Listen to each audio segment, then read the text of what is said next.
Nanay, Salamat.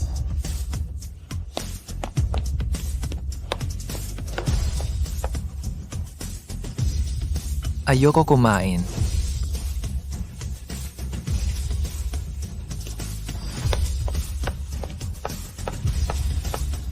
Mr. Smith! Mr. Smith! Ano iyon? Nagkakagulo.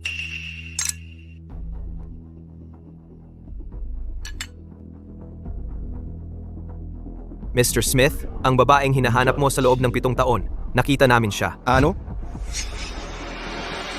Sa labas na lang tayo mag-usap.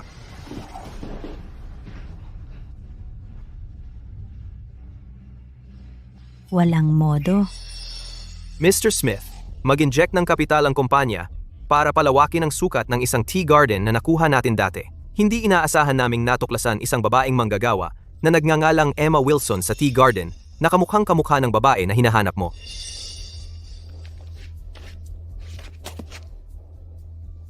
Emma Wilson, siya talaga. 7 taon na ang nakalipas, inambush ako. Iniligtas niya ako sa pamamagitan ng pag-alay ng kanyang buhay. Pasensya na, pwede mo ba akong tulungan? Nangako akong gaganti sa kanyang kabutihan, pero nawala siya pagkagising ko. Ito ang anak ni Emma, Isabella, 6 na taong gulang. Emma Isabella. Ihanda ang kotse. Sunduin mo siya. Teka. Joshua, kumalma ka. Ikaw at ang babaeng iyon. Isang gabi lang iyon. Paano ka nakatitiyak na sa iyo ang bata? Ate, nangako akong babayaran siya. Maraming paraan para bayaran siya. Wala kang alam sa ina at anak na iyon. Para lang silang dalhin dito ng ganito, kahit pumayag ako. Hindi rin papayag si nanay. Sa tingin ko mas maayos ito.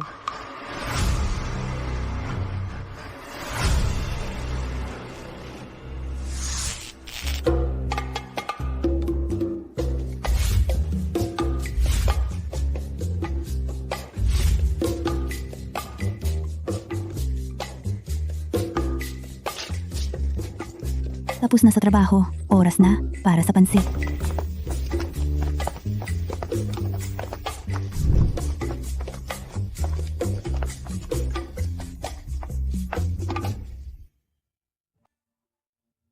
Isabella, anong ginagawa mo dito? Lola, nandito si Isabella para kumuha ng pansit para kay nanay. Siya ang anak ni Emma. Isabella? Ang batang ito, napakabait sa kanyang edad. Mahal na mahal niya ang kanyang nanay. Mahirap din ang buhay ng nanay niya. Nag-iisang nagpalaki ng bata habang nagtatrabaho. At ang lalaki, kung nasaan man siya. Halika rito, Isabella. Lumapit ka kay tita. Salamat tita. Pero sabi ni nanay, hindi ako dapat sumingit sa pila. Isabella, ang galing mo.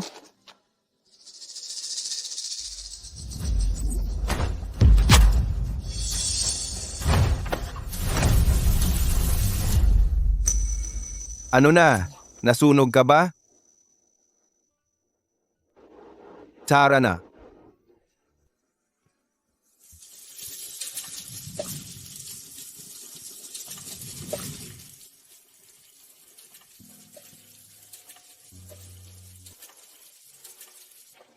Tito, salamat kanina. Nasaan ang nanay mo? Pinapunta ka mag-isa para kumuha ng pansit. Hindi iyon responsable. Tito, bawal mong pag-usapan ng nanay ko. Kailangan magtrabaho ang nanay ko at alagaan ako. Grabe ang sipag niya. Siya ang pinakamabuting nanay sa mundo. Kaya si Isabella tumutulong din sa pagkuha ng pagkain para kay nanay. Kumakain kayo nito? Isabella, tingnan mo kay nanay kung saan ka nasunog. Nanay, okay lang si Isabella. Kanina, itong tito sinagip ako. Salamat. Matagal na tayong hindi nagkita. Pwede mo ba akong tulungan? Ikaw pala. Okay si Isabella. Saan ka pumunta? Hindi ka pa kumakain, di ba? Nanay, ito ang ambag ko para sa iyo. Kumain ka na. Ang galing ni Isabella.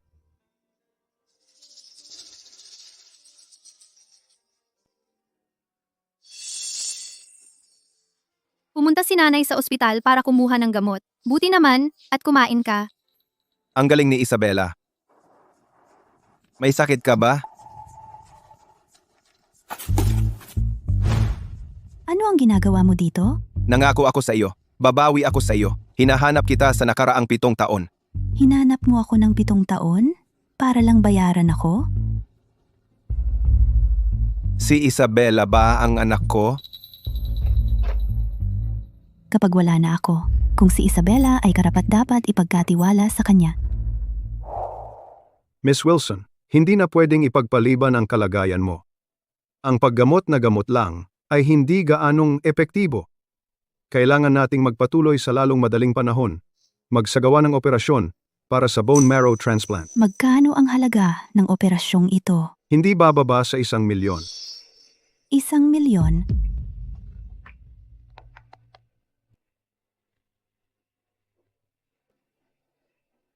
Isabela, nag-aalala si nanay sa iyo. Dahil ayaw mong sabihin. Sige, magpa-DNA test tayo. Kung siya ang anak ko, pananagutan ko ito hanggang dulo. Tara na, pumunta na tayo sa ospital ngayon.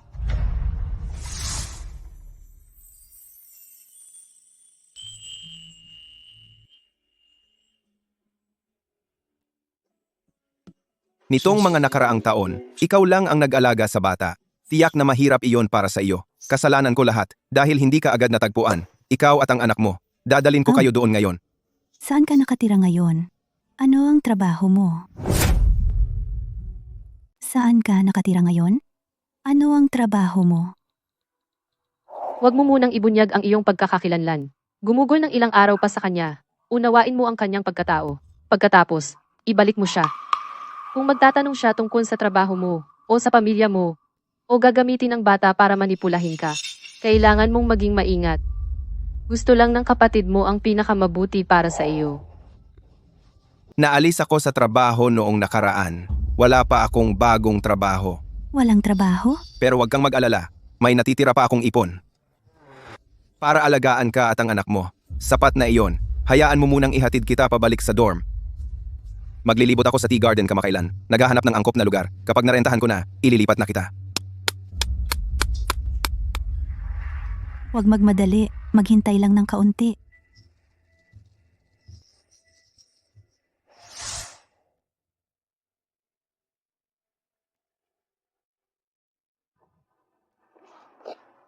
Nandito na tayo. Dapat bumalik ka na rin.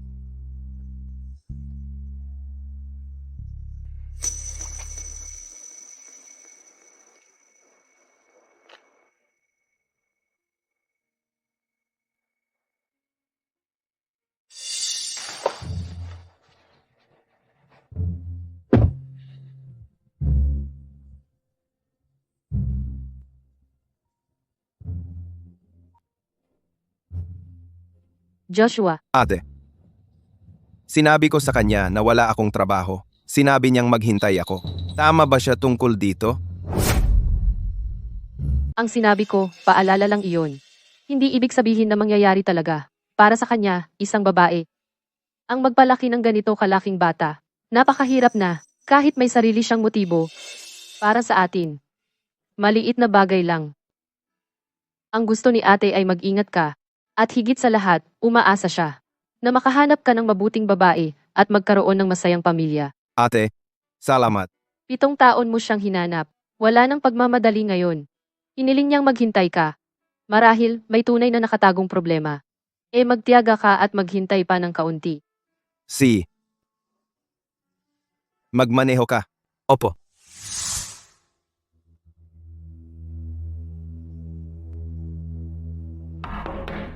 Pasok?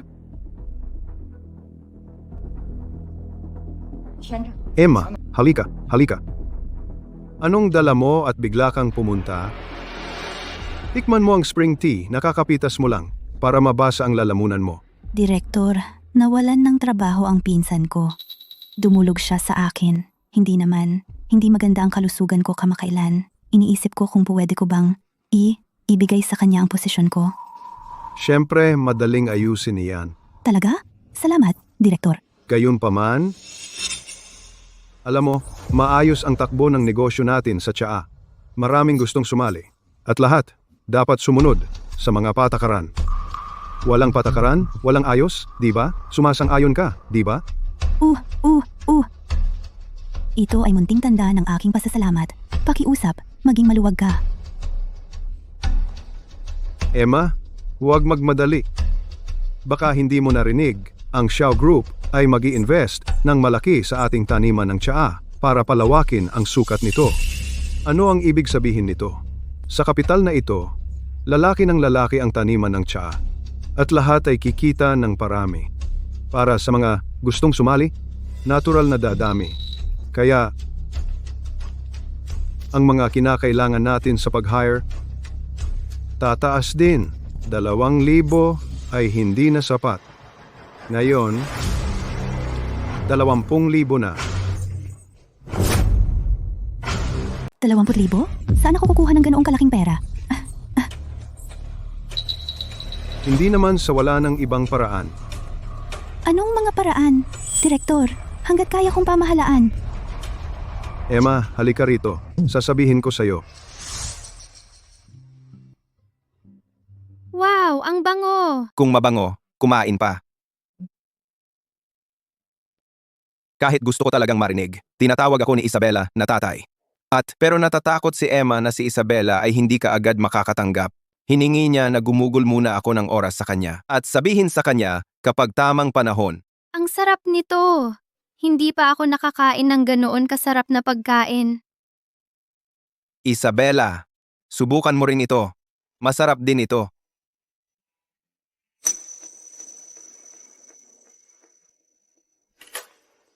Anong problema, Isabela? Hindi ba bagay sa panlasa mo? Tito, pwede ko bang ay tabi ito para kay nanay? Si nanay ay nagtatrabaho ng husto araw-araw. Puro lugaw lang ang kinakain niya. Gusto rin ni Isabela na si nanay ay kumain ng masarap. Siyempre, pwede. Pero hindi na kailangang magbalot. Isabela, kumain ka munang mabusog. Pagkatapos mong kumain, magbabalot si Tito ng bagong pagkain. At ikaw, dadalhin natin kay nanay. Okay? Okay, napakabait ni Tito. Kumain ka na. Ang kumpanya ay nagbibigay sa empleyado kada buwan ng allowance sa pagkain at subsidy sa tirahan. Pero ang mga manggagawa sa tsaa, hindi lang lugaw ang kinakain sa bawat pagkain. Ang mga dormitoryo nila ay napakahirap din. Dadalhan ko ng pagkain si Emma mamaya. Kailangan ko ring pumunta sa taniman ng tsaa upang alamin kung ano talaga ang nangyayari dito.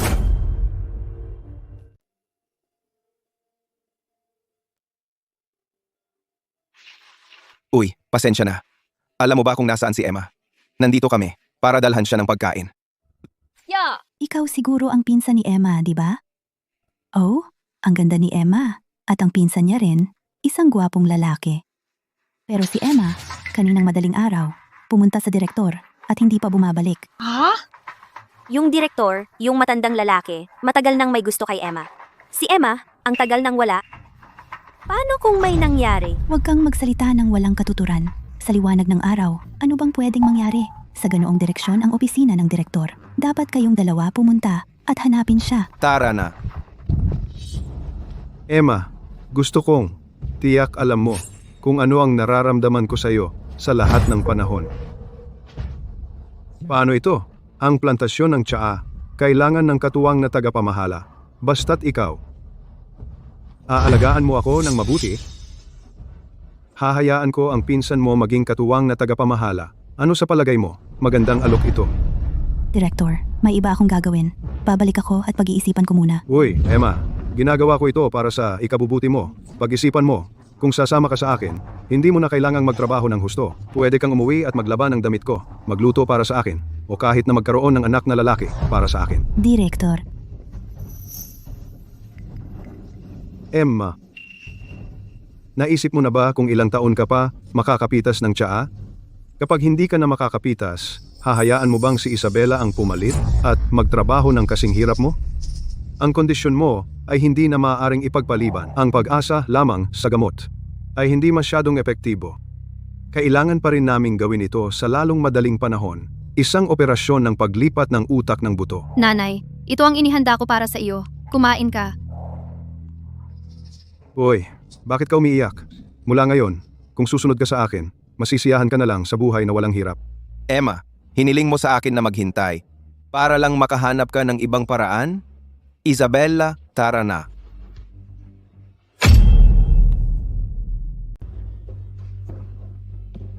Connor, papuntahin mo agad ang sasakyan para sunduin ako at si Isabella. Opo. Joshua, nasa opisina si nanay. Saan tayo pupunta? Bitawan mo ako. Kailangan ko pang magluto para kay nanay. Isabella, hindi ako ang tito mo. Ama mo ako. Tatay. Alam ba ni nanay? Alam na ni nanay. Isabella, gusto mo ba ng tatay? Oh, ang ibang bata may tatay? Gusto ko rin ng isa. Sige Isabella, sasama ka ba kay tatay at uuwi sa amin? Sa bahay ni tatay, may lola at tiya. Mamahalin ka nila lalo pa. Pwede ba nating isama si nanay? May ibang gagawin si nanay. Hindi siya makakasama sa atin ngayon. Kung hindi sasama si nanay, hindi rin ako sasama. Gusto kong hanapin si nanay. Isabella, bawal kang hanapin si nanay. Sumama ka kay tatay. Ayaw ko sa masamang tatay na ito. Gusto ko si nanay. Bitawan mo ako. Bitawan mo ako.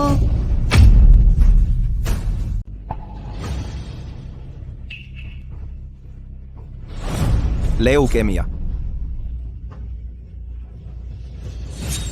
Isabella, ano ito?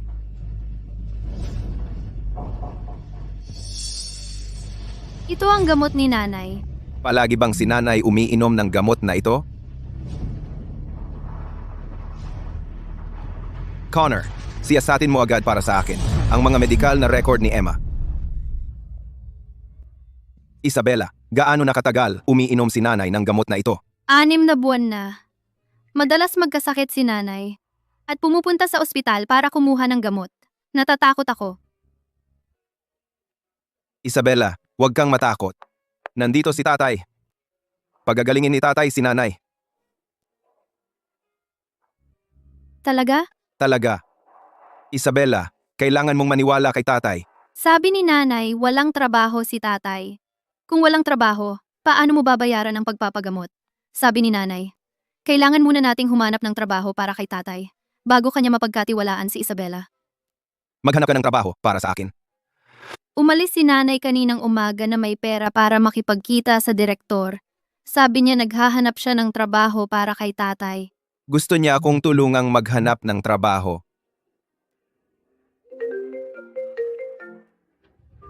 Chairwoman Emma ay na-diagnose 6 na buwan na ang nakalipas na may leukemia. Wala siyang pera para sa bone marrow transplant. Sabi ng doktor, wala na siyang maraming oras. Naiintindihan. Magpadala ka agad ng sasakyan. Tatay, ano ang ibig sabihin ng ipagkatiwala?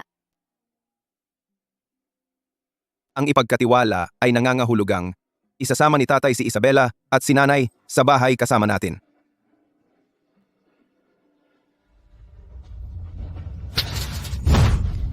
Bitawan mo ako.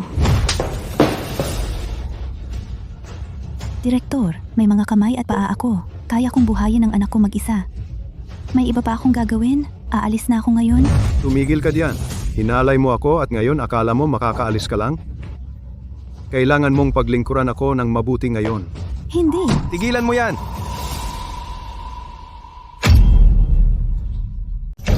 Tigilan mo na.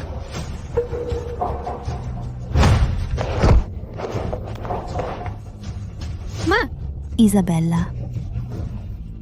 Isabella?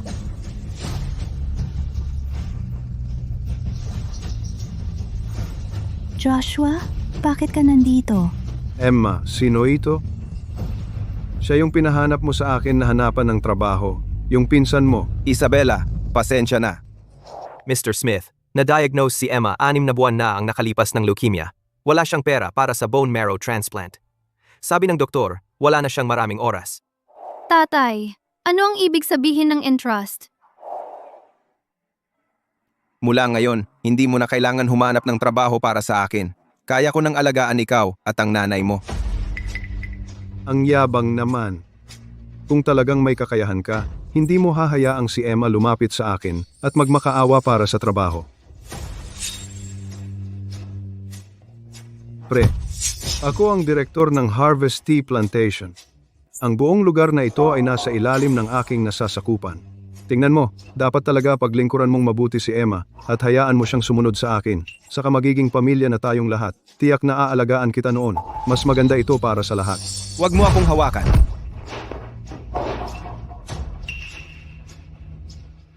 Bilang direktor ng Tea Plantation, inalis mo ang housing at meal subsidies ng mga empleyado, tumatanggap ng suhol at nangaapi ng mga babaeng empleyado. Ang iyong mga krimen ay kasuklam-suklam. Isusumbong kita agad sa punong tanggapan ng grupo.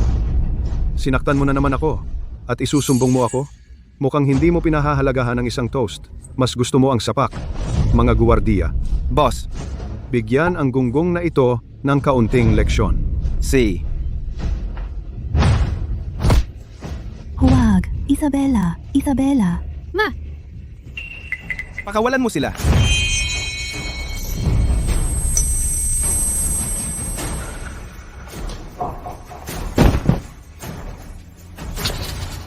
Joshua!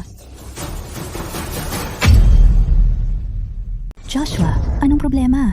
Gumising ka.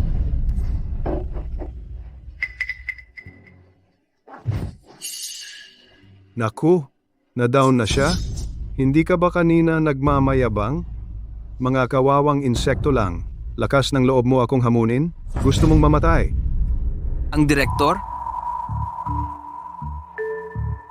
Direktor. Secretary mula sa HQ ng group. Nagdadala siya ng mga tao. Puntahan mo at tingnan agad. May tao mula sa HQ dito. Malamang dito sila para pag-usapan ang investment. Kalad ka rin ang tatlong ito dito at bantayan mong mabuti. Pagkatapos kong asikasuhin ang mga taga-HQ, babalikan ko sila at aasikasuhin ng maayos. Naunawaan.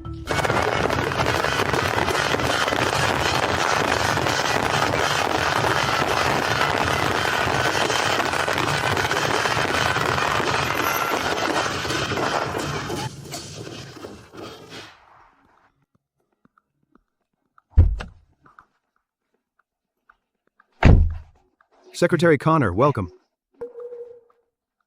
Ako si Ethan, ang direktor ng tea plantation na ito. Halika, pasok. Ethan, ano ang nangyayari dito? Sino ang nagsabi sa iyong gawin ito? Alam ng mga manggagawa na darating ka at kusang inihanda nila ito. Gusto nilang gamitin ito para ipahayag ang pasasalamat sa group at sa chairman. Kung tutuusin, dahil sa group at sa chairman, mayroon kaming trabaho para sa aming mga pamilya. Uy, Secretary Connor, nagpareserba ako ng table sa pinakamagandang hotel para sa lokal na espesyal na handaan. Para tanggapin ka. Hindi na kailangan kumain. Nandito ako ngayon upang maghanap ng isang tao. Nakakita ka ba ng isang lalaki na may kasamang ex, taong gulang na babae? Hindi, wala. Talaga bang wala? Isipin mong mabuti. Sa totoo lang, oo. Nasaan sila? Nasaan sila? Pinipigilan mo ang mga empleyado, alawan sa pabahay at pagkain, at tumatanggap ng suhol. At nang aabuso ng mga babaeng empleyado. Hindi yan mapapatawad. Iuulat kita agad sa punong tanggapan ng grupo. Iniulat ako ng batang yun. Uy, Connor, nakita ko nga ang isang lalaki may kasamang bata, pero umalis na sila. Wala na sila sa tea farm. Umalis sila? Dylan, Ano? hanapin mo ang lalaki at ang batang binanggit ni Connor. Kung nasa tea farm pa sila, dalhin mo sila dito ng maayos. Huwag mo silang tratuhin ng masama. Nakuha mo? Huwag kang mag-alala. Mahahanap ko sila. Dumudugo. Ano ang gagawin natin? Hindi tayo makalabas. At kinuha ang phone ko. Wala yon. paalam na, sakit. Tatay, hindi ba mas mababa ang sakit ngayon? Isabela, ang galing mo. Wala nang sakit si Daddy. Daddy? Ikaw? Sinabi mo kay Isabela kung sino ka? Na misunderstood kita dati. Gusto kong kunin si Isabela, kaya nag-confess ako sa kanya. Pasensya na. Hindi ko na uulitin yon.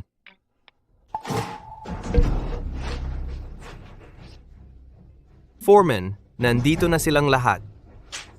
Bata, ang tapang mo. Ang dami mong pakulo. Saktan sila. Tigilan mo na siya. Pakiusap? Daddy, So itong lalaki ay ang iyong jowa?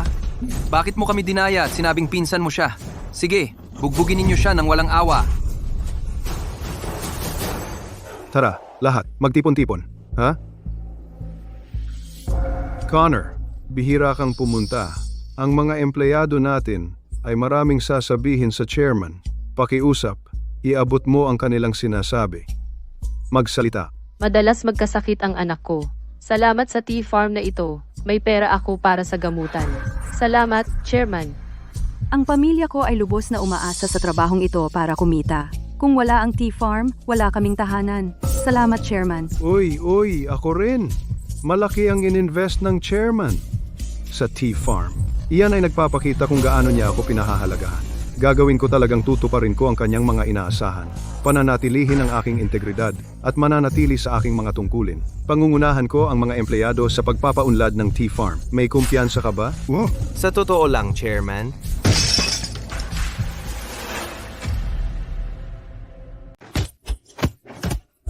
Hindi. Joshua. tatay, Habulin mo tong lalaki at hawakan siya. Tigilan mo siya. tatay. Kayo lahat, wala akong pababayaang isa sa inyo. Hindi mo ako pakakawalan? Ano bang magagawa mo para hindi ako pakawalan? Sabihin ko sa'yo, walang silbi ang pagsasumbong. Ang mga taga-headquarters, nandito lang sila para magpakitang gilas. Kapag naasikaso na ng tagapamahala natin sila ng masarap na pagkain at inumin, makakalimutan nila ang lahat. Pagkaalis nila, tatapusin ka na. Mukhang mabibigo kita. Hindi sila aalis hanggang sa matagpuan nila ako. Hahaha, uy, sino ka ba sa tingin mo? Ang chairman? Bakit ang yabang mo? Ang sinasabi ko ay totoo. Kayo lahat ay mapapahamak. Ang bibig mo? Nakakaasar. Tanggalin na natin yan, no? Hindi. Tatay,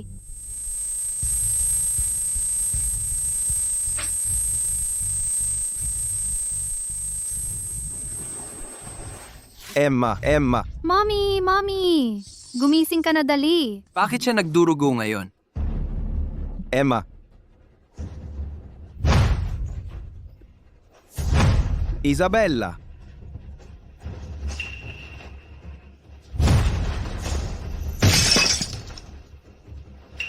anong nangyayari sa kwartong yan? Connor, yan ang kulungan ng baboy ng tea farm. Nag-aalaga kami ng ilang baboy doon. Mabaho, huwag kang lalapit doon. Pumatay ka ng anak ko? Gusto mo bang mamatay? Tulong! May tao ba tulong? Pumatol ka sa akin, hayop. Sa tingin ko, ikaw ang may gusto mamatay. Tatay, Isang bata. May ilang magulo. Ako. Isabella. Chairman? Tigil! Anong ginagawa mo? Mr. Smith, okay ka lang? Chairman? Connor, ikaw. Ipinagkakamali mo ba ako sa iba? Paano siya magiging chairman? Tama, hindi siya pwedeng maging chairman. Siya ang asawa ni Emma. Kung siya ang chairman, matagal nang nasa karangyaan si Emma. Paano siya magtatrabaho sa tea garden? Hindi ko nakilala ang iyong katayuan. Ang taong ito na nakatayo sa harap mo ay ang chairman ng Smith Group, si Joshua. nanay? Nanghina si Emma. Bilisan, tumawag ng doktor. Oo, Isabella. Huwag mag-alala. Nandito si tatay. Magiging okay si nanay.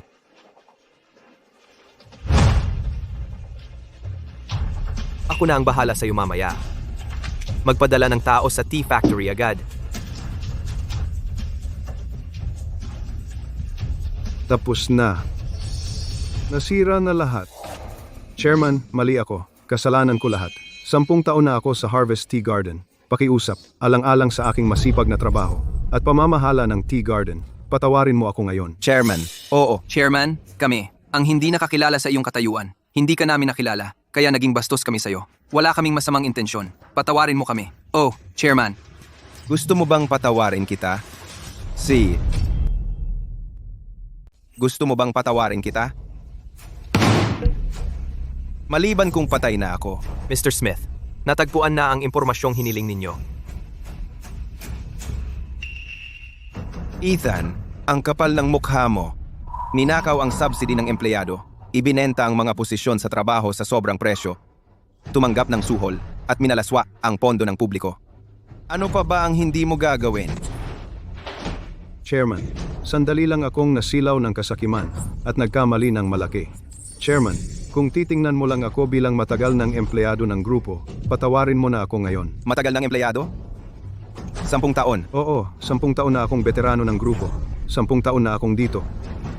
Chairman, ako. 5 taon akong tapat na empleyado. Chairman, Paano nagkaroon ng mga basurang tulad mo ang kumpanyang ito? Bakit ngayon ko lang ito natuklasan? Connor, ilista ang kanilang mga krimen, tipunin lahat para sa akin, parusahan ang nararapat, at ipabilanggo ang dapat makulong. Huwag hayaan makatakas ang sino man sa kanila. Oo, may pumunta rito. Dalhin ang dalawang ito at iulat sa mga autoridad. Chairman, nagkamali kami.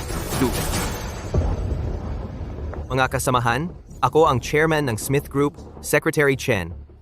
Pagkatapos ng investigasyon, ang dating direktor ng Harvest Tea Garden, si Ethan, ay ginamit ang kanyang posisyon upang lumustay at tumanggap ng suhol. Nagdesisyon na ang grupo na tanggalin sina Ethan, Dylan at iba pa sa lahat ng kanilang posisyon at bawiin ang lahat ng pondo na kanilang nilustay, lahat ng kanilang ari-arian.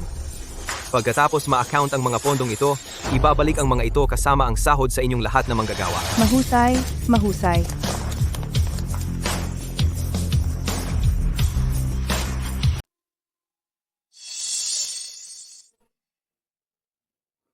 Doktor, kamusta si Emma? Ang kalagayan ni Miss Wilson ay dulot ng emosyonal na pagkabalisa. Makakabuti siya agad. Pero ang leukemia niya hindi na pwedeng ipagpaliban, di ba? Kailangan nating operahan sa lalong madaling panahon. Nanay, Isabella, magiging maayos si nanay. Hahanap si tatay ng paraan para iligtas si nanay. Naniniwala ka ba kay tatay? Mr. Smith, sina Ethan at Dylan ay dinala na sa istasyon ng pulisya. Connor, ang mga kaayusan para sa operasyon ni Emma. Ikaw ang bahala. Kailangan nating hanapin ang pinakamahusay na medical team sa bansa. nanay, gising ka na. Anong sinabi mo tungkol sa operasyon? Hindi ako magpapa-opera. Wala akong pera para sa operasyon. Huwag kang mag-alala sa pera. Ako na ang bahala. Pero wala kang trabaho, di ba? Saan manggagaling ang pera? Sa totoo lang, ako ang chairman ng Smith Group. Anong kalokohan yan? Totoo ang sinasabi ko. Miss Wilson, ako ang sekretary ng chairman, si Connor.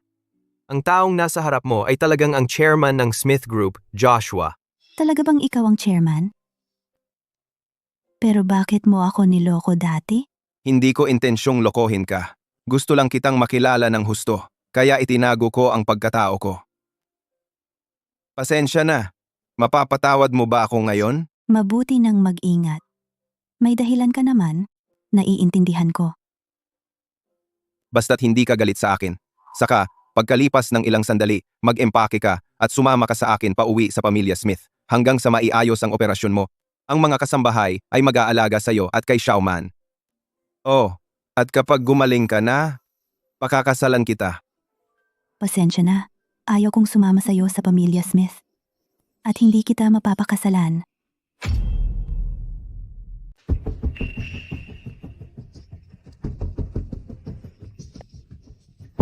Isabella, gutom ka ba? Sasamahan kita para kumain.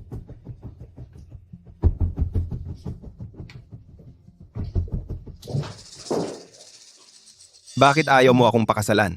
Bakit ayaw mong sumama sa akin, pabalik sa pamilya Smith? Ano bang mali ang ginawa ko para ayaw mo sa akin? Mabuti kang tao, kasi noon, tayo ay nagkatagpo lang ng isang gabi nang hindi sinasadya. Si Isabella ay isa ring taong pinili kong mag-isa. Wala kang utang sa akin, at saka tinutulungan mo akong magpagamot at lubos akong nagpapasalamat. Pinangako ko sa iyo noon na babayaran kita. At tinutupad ko ang aking pangako. Hindi mo kailangang gawin ito. Sa pagitan natin, walang tunay na pagmamahal. Ayokong matali sa gabing iyon o magbigkis sa ating dalawa. Ikaw, ang chairman ng Smith Group. Hindi ako sapat para sa iyo. Dapat kang humanap ng taong mahal mo at pakasalan. Pero ako, kung gayon, bago ka pa gumaling, mag-aayos ako ng lugar para sa iyo. Kukuha ako ng yaya para alagaan ka at si Isabella. Ayos lang yan, di ba? Salamat.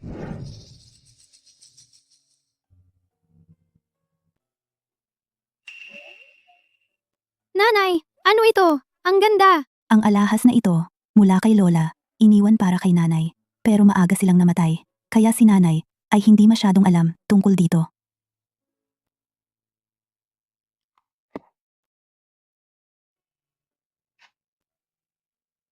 Pero kung gusto mo ito, Isabella, ibibigay ko sa iyo ang kwintas na ito. Sana ay mapagpala ka nito upang lumaki kang ligtas at malusog.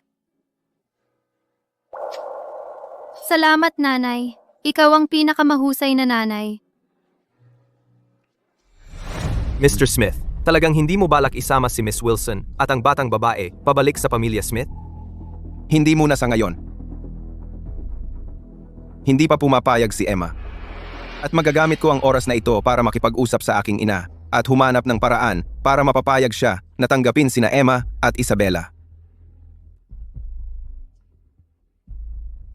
Nanay, may sasabihin ako na gusto kong sabihin sa iyo. Hindi ba lagi mong gusto ng apo na lalaki? Alam mo, matagal ko nang hinahangad ang isang apo. Kaya bilisan mo at bumalik ka. Malapit na ang apo ko. Apo? Ano iyon, apo? Naalala mo pa ba na may engagement ka noong bata ka? Ito ang panganay na anak ng pamilya Taylor. Hindi ba siya nawala ng 20 taon? Natagpuan lang siya kamakailan. Bumalik ka agad. Huwag mo siyang patagalin.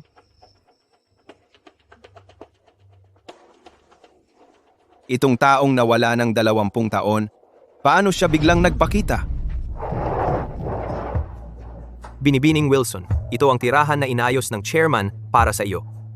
Ito, si Ging. Clark, siya ang bahala sa iyong pang-araw-araw na pangangailangan. Tito, nasaan si tatay? Hindi ko pa siya nakikita. Kailangang umuwi ang chairman para sa isang bagay. Darating siya mamaya. Ah. Binibining Wilson, Isabella, may kailangan akong asikasuhin, kaya aalis na ako. Kung may anuman, tawagan mo ako. Ingat, Ginoong Williams. Paalam, Tito. Paalam. Binibining Wilson, dadalhin ko muna ang bagahe sa loob.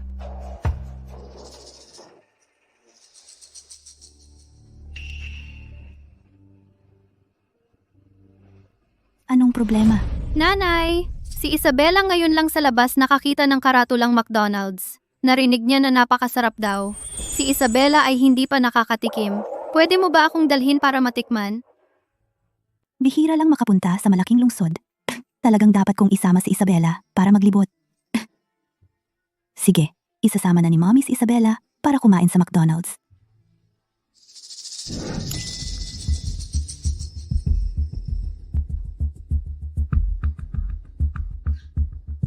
Joshua, ito ang iyong nobya, Lily Taylor.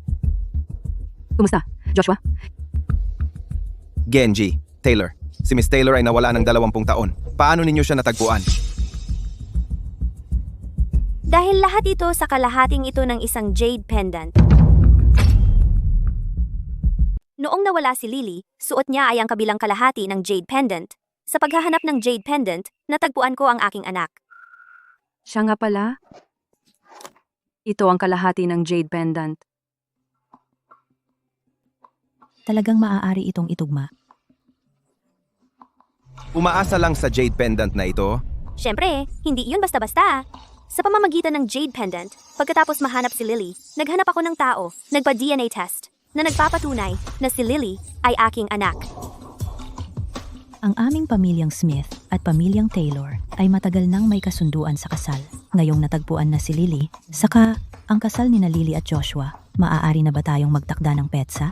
Susunod ako kina Inay at Mrs. Smith. Inay, ako. May gusto na akong pakasalan. Hindi ko pakakasalan si Miss Taylor. Sino ang gusto mong pakasalan? Bakit hindi kita narinig na banggitin siya? Ako. Joshua, huwag kang magsalita ng kalokohan. Wala kang gusto pakasalan. Inay, Mrs. Taylor. Sa tingin ko, siya ay hindi pa gaanong handa para sa kasal. Si Miss Taylor ay nawawala sa loob ng 20 taon. Siguradong gusto niyang gumugol ng panahon na makasama ng mabuti si Mrs. Taylor. Sa tingin ko, ang kasal na ito ay hindi urgent. Pwedeng pag-usapan pa natin. Totoo yan. Masyado akong nagmadali kanina. Ang pagsasaalang-alang ni Amelia ay talagang masinsinan. Oh Lily, ang iyong kapatid na si Amelia ay sikat sa mundo ng negosyo, isang sikat na ginang bakal, napakakapable niya. Dapat kang matuto ng marami mula sa iyong kapatid. Ate, Itigil mo ang iyong maliliit na pakana. Alam ko na gusto mong pakasalan si Miss Wilson. Pero kailangan niyang dumaan sa akin. Pabayaan na si inay. Ayaw mong mahirapan siya pagkatapos niyang pakasalan ang pamilya, di ba?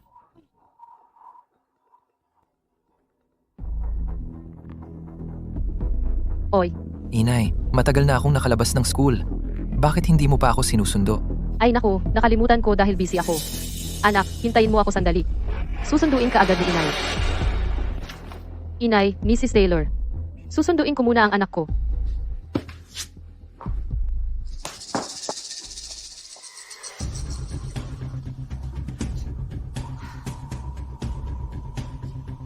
Amelia, bakit nandito ka pa? Hindi ka ba susundo sa anak mo? Mrs. Taylor, biglang na-flat ang gulong. Okay lang, babalik ako at si Joshua ang magdadrive sa akin. Oh, teka. Bakit hindi natin si Lily ang magdadrive sa iyo? Libre si Lily ngayon. Si, mag-abala ako kay Miss Taylor. Lily, ang kasal mo kay Joshua mula sa panig ng iyong Tia Smith, Talagang walang magiging problema. pero ang ugali ng iyong kapatid ay hindi malinaw. Kailangan mong bumuo ng magandang relasyon sa kanya. Ang bagal ni Mommy. Shinan, kailangan kong pumunta sa banyo. Maari ka bang maghintay dito mag-isa? Sige, guro. Maaari kang pumunta na. Maging mabuti ka. Huwag kang tumakbo kung saan-saan.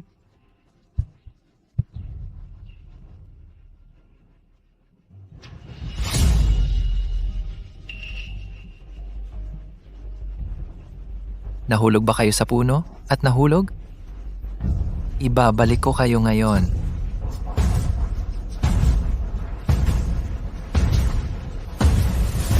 Ang galing. Lahat kayo ay ligtas na nakauwi. Ang nanay ko ay nasa daan na para sunduin ako.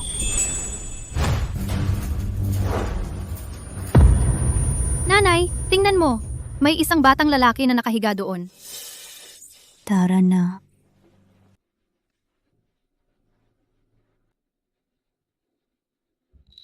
Ang batang ito ay nasugatan. Nasaan ang kanyang mga magulang?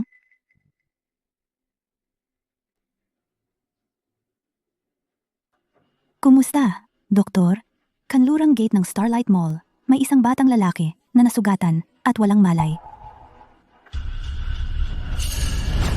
Nanay, tingnan mo. Ang batang ito ay naglalabas ng dugo.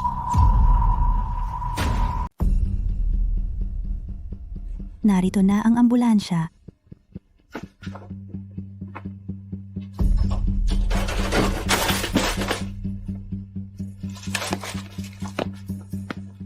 Hayaan mo akong suriin siya. Ang bata ay dumudugo sa ulo. Kritikal ang kanyang kalagayan.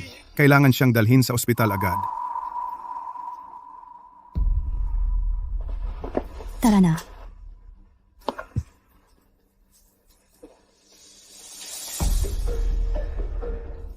Ang iyong anak ay nasa kritikal na kalagayan. Kailangan mong maging handa sa pag-iisip.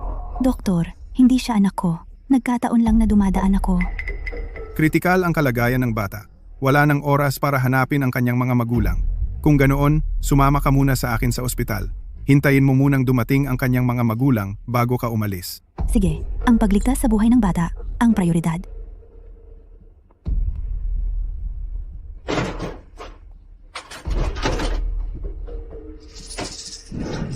Smith, narinig ko na si Noah ay napakatalino.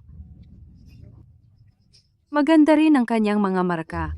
Narinig iyon. Parang siya ay isang batang walang problema. Ikaw, huwag kang magpaloko sa kanya. Siya ay isang batang pilyo lang. Laging tumatalon-talon. Hindi siya kailanman kumikilos ng maayos. Lalaki ay lalaki. Mabuti para sa kanila na maging medyo maingay, masigla at cute. Maguti?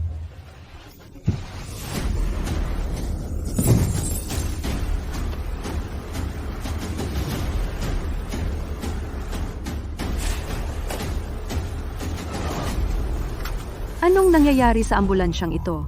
Hindi ka ba tumitingin sa dinadaanan mo? Smith, hintayin mo ako saglit. Pupunta ako para tingnan kung ano ang nangyayari.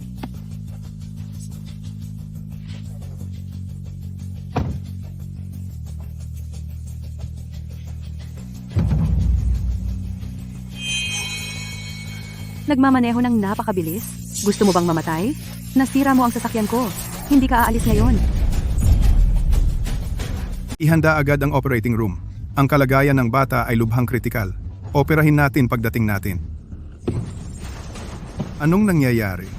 Isabela, okay ka lang ba? Lalabas ako at titingnan ang sitwasyon. Ano ang tinitignan mo? Ni hindi mo makita kung saan ka nagmamaneho. At ngayon sira-sira na ang kotse ko. Ano bang problema mo? Kino, ano ang nangyari? Ang taong ito ay nawalan ng konsentrasyon habang nagmamaneho. Napindot ko na ang preno, pero gusto niya talagang sumalpok sa akin. At ngayon sinisisi niya ako na hindi daw ako nag-iingat. Binugbog pa niya ako. Ano naman kung sinaktan kita? Babae ako. Kung hindi maganda ang pagmamaneho ko, bakit hindi ka umiwas sa akin? Sabihin mo, hindi ba pabaya ang pagmamaneho mo? Ikaw, Anyway, ngayon, ikaw bumangga sa kotse ko. Dapat mo itong bayaran. Ito ay limitadong edisyon na kotse. Kung magasgas man, hindi ka makakalibre ng wala pang $200,000. Miss, pakiusad muna ang kotse mo. May isang bata sa ambulansya namin na nahulog mula sa puno at tumama ang ulo. Ang kalagayan niya ay kritikal. Paano kung iusad mo muna ang kotse mo at hayaan ang ambulansya na dalhin ang bata pabalik sa ospital? Pagkatapos, pag-usapan natin ang pag-usad ng kotse. See? Magbayad ka ng $200,000 at uusadin ko agad ang kotse. Kung hindi, wala sa inyong makakaalis. Miss, ang bata ay talagang nangangailangan ng agarang tulong. Kailangan niya ng iligtas. Nakikiusap ako. Maawa ka naman. At pahintulutan mo kaming dumaan. Paano kung hindi ako umusad? Ang buhay o kamatayan ng anak mo, walang kinalaman sa akin. Isang dukha na tulad mo, mabaho sa kahirapan. Magsisilang lang ng isa pang maliit na dukha.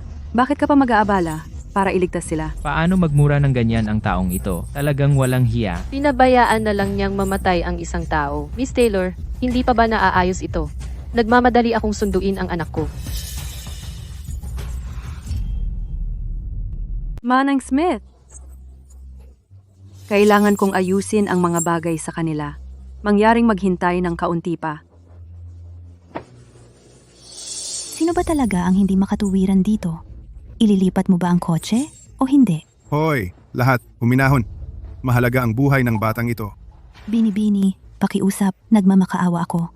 Yung bata sa ambulansya hindi sa akin, pero hindi namin mahanap ang mga magulang niya at wala ng oras para hanapin. Pakiusap, ilipat mo muna ang kotse mo. Hayaan mong dalhin ng ambulansya ang bata sa ospital. Hindi mo anak? Bakit ka nakikialam? O magbayad ka ngayon o walang makakaalis sa inyo? Ang paghadlang sa pagsagip ng ganito ay ilegal. Alam mo ba yan? Pwede naming tawagan ng pulis kahit kailan. Tawagan ng pulis? Sige, tawagan mo sila. Hindi ako takot. Nagtataka lang ako kung mauuna ang pulis dito o kung makakaligtas pa ba ang batang ito. Ikaw? Bakit ganito ang taong ito? Ito ay talagang walang batas. Hindi na talaga tayo pwedeng mag-antala. Kung gagawin natin, mawawala ang buhay ng batang ito. Ilipat mo ang kotse ngayon. Kung hindi mo ililipat ang kotse mo, sisirain ko ang lumang kotse mong ito. Ang buhay ng isang bata ay mas mahalaga kaysa sa lumang kotse mo. Tama, ilipat ang kotse. Kung hindi mo ito ililipat, sisirain namin ang kotse mo at pagkatapos ay magbabayad kaming sama-sama. Hindi ako kinakapos sa pera. Tama, ilipat ang kotse. Bilisan mo. Bilisan mo ang paglipat ng kotse. Sige, ililipat ko ang kotse. Hintayin niyo lang ako. Ano ba yan? Paano siya makakapagmaneho ng ganyan? Bakit ganito ang taong ito? Ano bang problema mo? Hindi mo ba sinabi na ialis mo ang kotse? Bakit ka nagiging ganyan ka walang dahilan? Lily, anong ginagawa mo? Ate, hindi mo alam kung gaano kakapal ang mukha ng mga tao sa labas. Binangga ako ng ambulansya na iyon. Hindi lang sila humingi ng tawad o nagbayad. Sinubukan pa akong harasin at binantaan na sisirain ang kotse ko. Sa tingin ko dapat mo na lang itong pakawalan. Ambulansya kasi iyon. Naghihintay silang magligtas ng buhay. At kanina lang, mali ka rin na nag-distract habang nagda-drive. Paano kung ganito? Ituro mo sa akin kung saan sira ang kotse mo. Ako na ang magbabayad ng pagkukumpuni. Okay? Ate, hindi ito tungkol sa pera. Ang pamilya Taylor ko ay hindi kulang sa ganyang pera. Ayoko lang na magtagumpay ang mga manloloko at mga taong mayabang na ganyan. Dapat natin silang turuan ng leksyon. Ate, bigyan mo pa ako ng konting oras. 5 minuto, maximum. Pag natapos ko ng turuan ng mga ito ng leksyon, ihahatid kita kay Noah. Nandito ka pa rin? Baba, baba. Bilisan mo, bumaba ka. Bilisan mo at ialis ang kotse. Anong gagawin mo kung hindi ko ialis? Tingnan natin kung sino ang may tapang na sirain ang kotse ko. Sino ang may tapang na sirain ang kotse ko? Sisirahin ko ang bahay nila. Seryoso ako. Ang buhay ng batang iyon. May 10 minuto na lang natitira para sa pagsagip. Pakiusap. Hindi na tayo pwedeng mag-antala. Ialis mo na lang ang kotse mo. Kung hindi, pagdating ng bata sa ospital, pwede ba tayong mag-usap? Gusto mo ialis ko ang kotse? Sige. Ikaw ang nanguna sa pagsira ng kotse ko, di ba? Basta humingi ka ng tawad at bayaran mo ako. Ialis ko agad ang kotse. Halata namang binangga mo ang kotse. At ikaw pa, ang nagmamatigas at humahadlang sa pagsagip. Tumanggi kang humingi ng tawad, kaya hindi ko ialis ang kotse. Anyway, ang bata sa ambulansya, buhay o patay, wala akong pakialam. Ang pagtanggi mong humingi ng tawad, ang dahilan kung bakit siya hindi nasagip. Ikaw, ang pumatay sa kanya. Mahalaga ang buhay ng bata. Kung hindi, humingi na lang tayo ng tawad sa kanya. Si, hihingi ako ng tawad sa'yo. Pasensya na. Ganyan ba ang ugali mo kapag humihingi ng tawad? Hindi ko tinatanggap. Gusto kong lumuhod ka at humingi ng tawad. Huwag mo akong itulak ng sobra.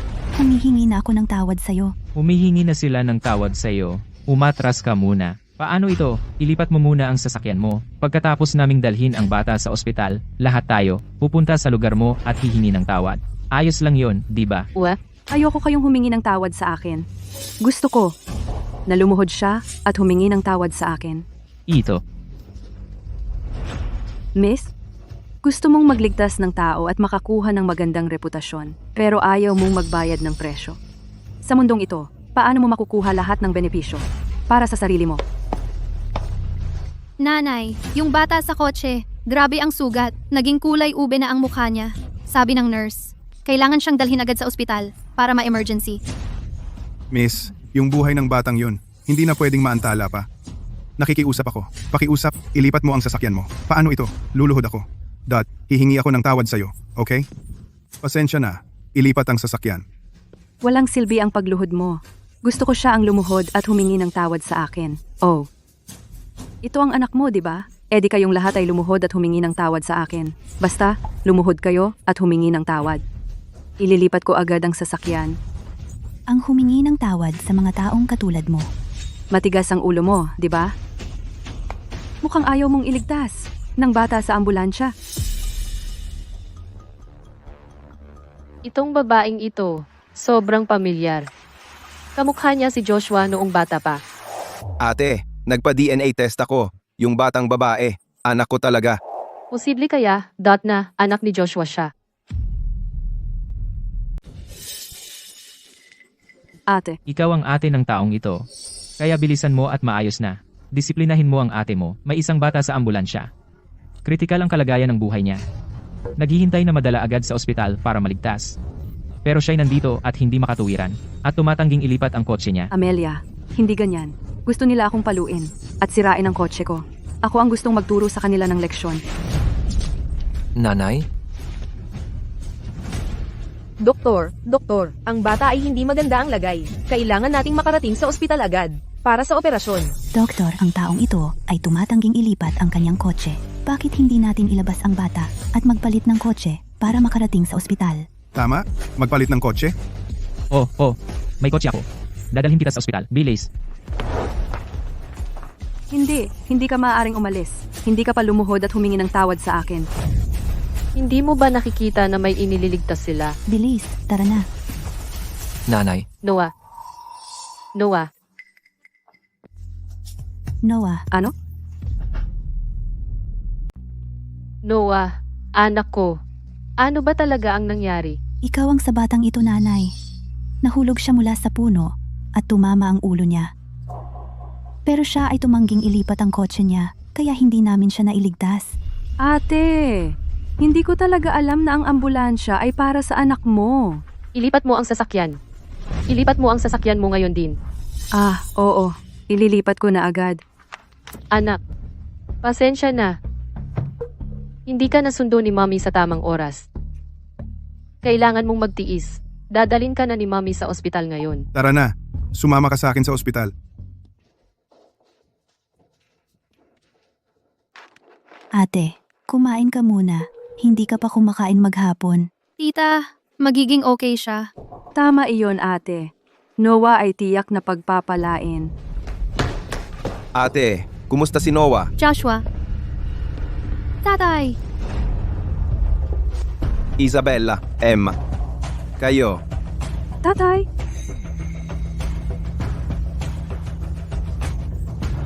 Doktor, kumusta ang anak ko? Matagumpay ang operasyon. Nalampasan na ng pasyente ang kritikal na yugto. Kapag nawala na ang anesthesia, magigising siya. Salamat. Salamat, Doktor. Dapat pasalamatan mo, ang babaeng ito. Siya ang nakakita, sa batang nasugatan, at tumawag agad ng 120 na nagbigay sa amin ng mahalagang oras para iligtas siya. Salamat. Salamat sa pagligtas ng aking anak, Miss Wilson. Ikaw ay ang aking tagapagligtas. Walang anuman. Hindi naman ako gaanong tumulong. Malakas ang bata. Nakaahon siya. Ate Smith, bakit mo ko sinaktan? Bakit kita sinaktan? Ang sampal na iyon ay sobrang gaan na. Nagiging unreasonable ka. Ayaw mong ilipat ang sasakyan mo. Muntik nang mamatay. Ang anak ko. Alam mo ba yon? Pero hindi ko alam na nasa ambulansya. Ang anak mo. May iba bang sakay? Ang ambulansya. Kaya pwedeng balewalain mo ang buhay ng iba. Nagkamali rin ako. Hindi dapat ako nagpaiwan sa kotse. Na naghihintay sa'yo, hinayaan kitang maging unreasonable. ate, huwag kang magalit. Kumalma ka. Lily. Basta narito ako. Hindi ka makakapasok sa pinto ng pamilya Xiao. Ate, nagkamali ako. Alam ko na. Hindi ko na uulitin. Sa buhay, sino ba ang walang kasalanan? Patawarin mo ako ngayon.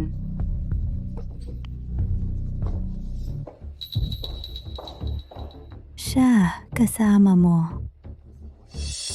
Wala akong relasyon sa kanya. Siya ay ipinakilala ng pamilya ko bilang kasintahan ko. Pero hindi ko siya gusto at hindi ko siya pakakasalan. Kung mag-aasawa ako, ikaw lang ang pakakasalan ko. Joshua, sinabi mo dati na may gusto kang pakasalan.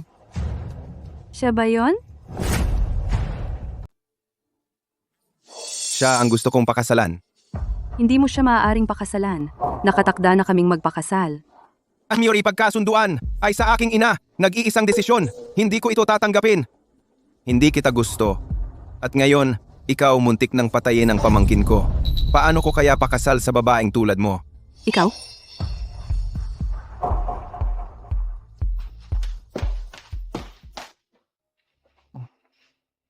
Pasensya na. Sinusubukan ko lang. Siyang pigilan. Kaya ako. Pero gusto kitang pakasalan. Ha! Ay tapat. Namumula si Mommy. Mommy? Naiinitan si Mommy. Anong problema? Ang sakit ng ulo ko. Mukhang kailangan nating gawin agad ang operasyon. Ha? Isabella, tara na.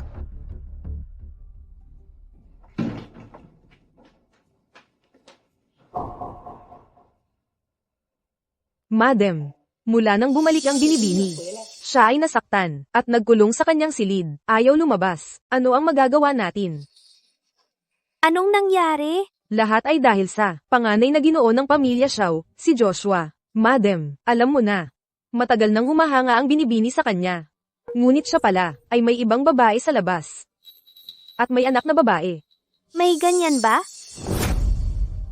Alamin mo kung ano ang nangyari. Oo.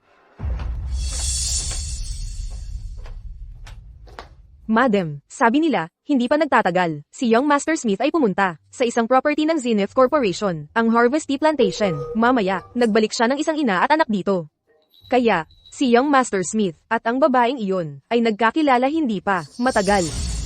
Ang babaeng iyon, talagang magaling, may dalang anak, at nagawa pang paibigin si Young Master Smith.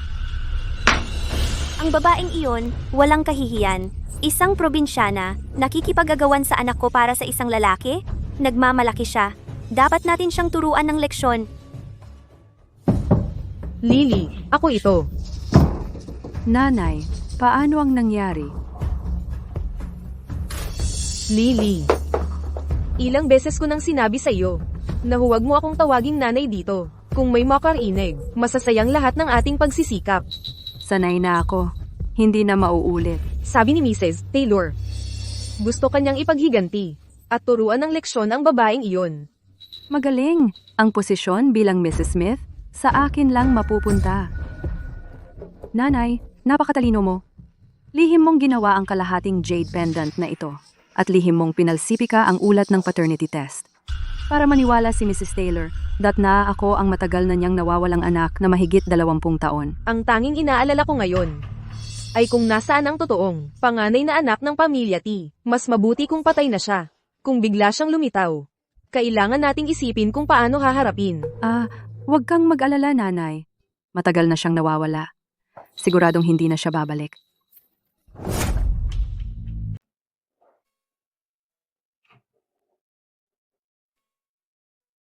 Kumusta ang pakiramdam mo ngayon? Medyo maayos naman.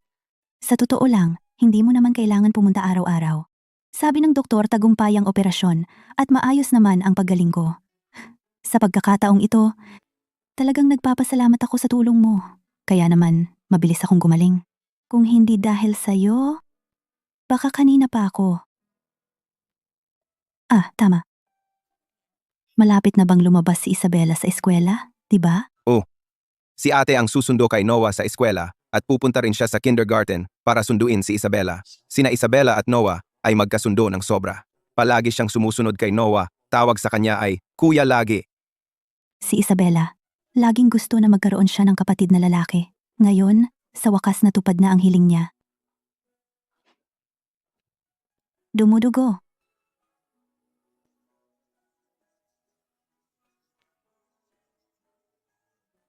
Pasensya na, medyo nadala lang ako.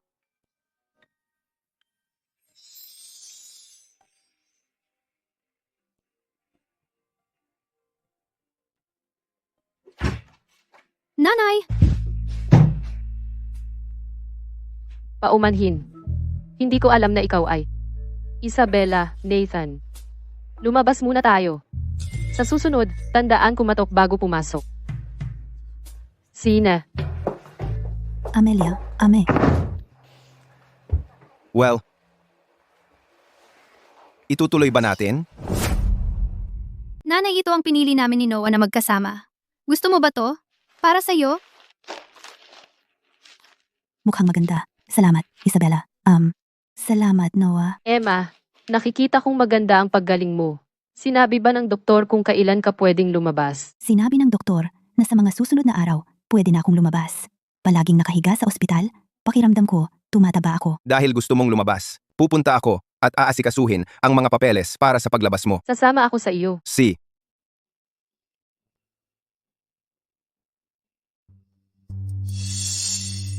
Joshua, ano ang plano mong gawin susunod? Laging binibigyang diin ni nanay ang pagtutugma ng antas sa lipunan. Hindi siya papayag na pakasalan mo si Emma. Ang usaping ito, napag-isipan ko na. Sa kasalukuyan, isa lang ang paraan para tanggapin ni nanay si Emma. Pero, Amelia, kailangan mo akong tulungan. Paano? Amelia, kilala ka sa mundo ng negosyo bilang isang babaeng bakal. Si nanay ay laging humahanga sa mga babaeng katulad mo. Kaya iniisip ko, kung si Emma ay maaaring maging katulad mo, tumayo sa sarili niyang mga paa, baka tanggapin siya ni nanay. Ibig mong sabihin, gusto mong dalhin ko si Emma at tulungan siyang maging isang malakas na babae? Tutulong din ako. Gayunpaman, bago iyan, kailangan pa rin nating itago ang tungkol kina Emma at Isabela. Natatakot ako kung malaman ni nanay ang tungkol kay Isabela na mayroon siyang anak, aagawin niya siya. Kaya, Amelia, maaari mo ba akong tulungan? Ikaw ang aking mahal na kapatid, at si Emma ang aking tagapagligtas. Siyempre, tutulungan kita.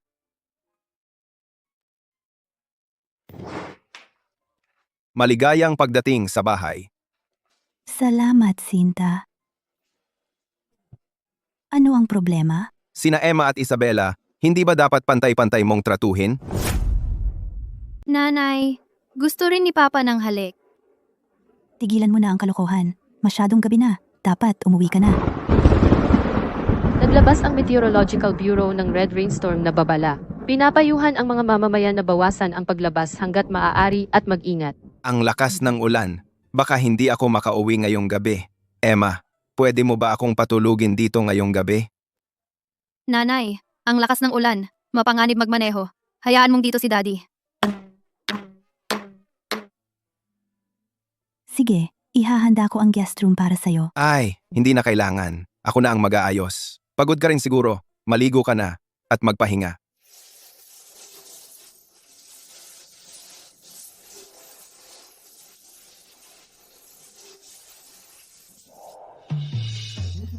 Siya ang gusto kong pakasalan.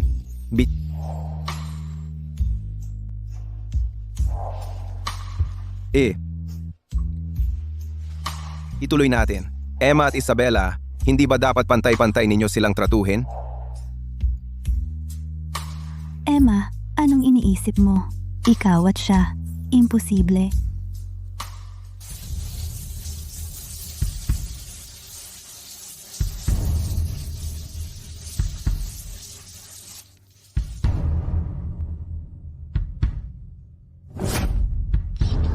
Nanay, pasensya na. Isabella, narinig ko ang tatay mo at ang nanay mo ay hindi magkasamang nakatira. Tama ba? Kailangan umuwi si tatay sa sarili niyang bahay para matulog. Problema iyon. Ang mga tatay at nanay. Dapat araw-araw na magkasamang nakatira. Kung hindi sila magkasama, ibig sabihin hindi sapat ang pagmamahalan nila. Kapag hindi sapat ang pagmamahalan nila, maghihiwalay sila. Hindi ba ibig sabihin nun? Wala nang tatay si Isabella? Kaya kailangan mong humanap ng paraan para mahalin nila ang isa't isa ng sobra-sobra. Halimbawa, sabihin mo kay tatay na tulungan si nanay ng mas madalas. Para manatili ang ating pamilya na magkasama habang buhay, wala akong ibang pagpipilian. Nasaan ang mga damit ko? Isabella, tulungan mo si nanay na kumuha ng malinis na damit. Isabella, tinatawag ka ni nanay para dalhan siya ng damit. Tatay, ikaw na ang tumulong kay nanay sa damit. Tatawagan ko si Noah. Salamat, mahal. Bakit ikaw? Ingat.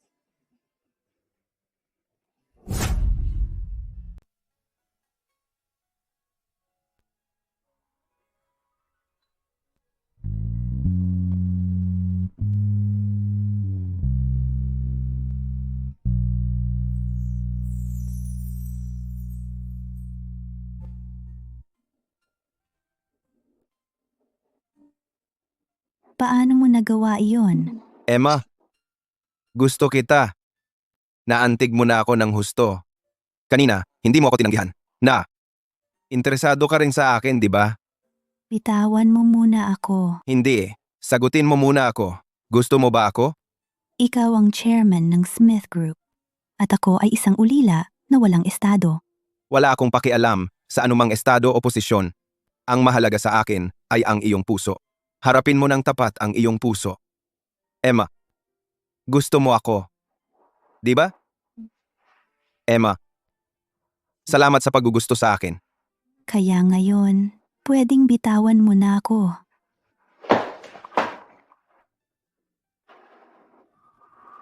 Emma, nagmamahalan tayo. Pakakasalan mo ba ako? Hindi ako pumapayag. Sino bang nagpo-propose sa banyo habang naka-bath towel lang? Emma, ikaw talaga ang unang babaeng tumanggi sa akin ng paulit-ulit. Hindi ba sa tingin mo may utang ka sa akin na kabayaran? Anong gagawin mo? Siyempre, nandito ako para kunin ang kabayaran.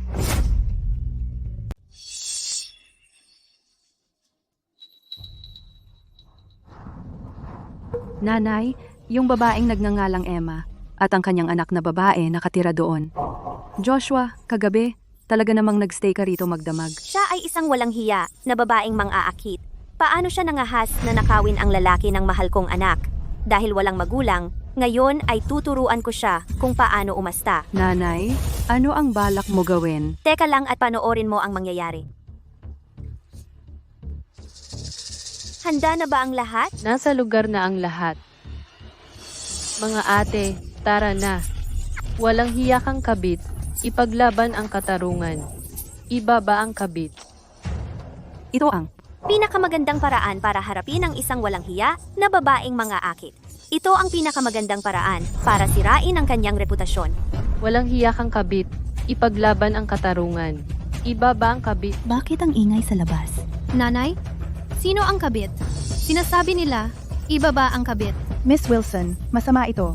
Isang malaking grupo sa labas ay sumisigaw ng ibaba ang kabit at patungo sila sa ating villa. Papunta sila rito. Mas mabuting manatili sa loob ngayon upang maiwasang madamay sa gulo. Hoy lahat sa live stream.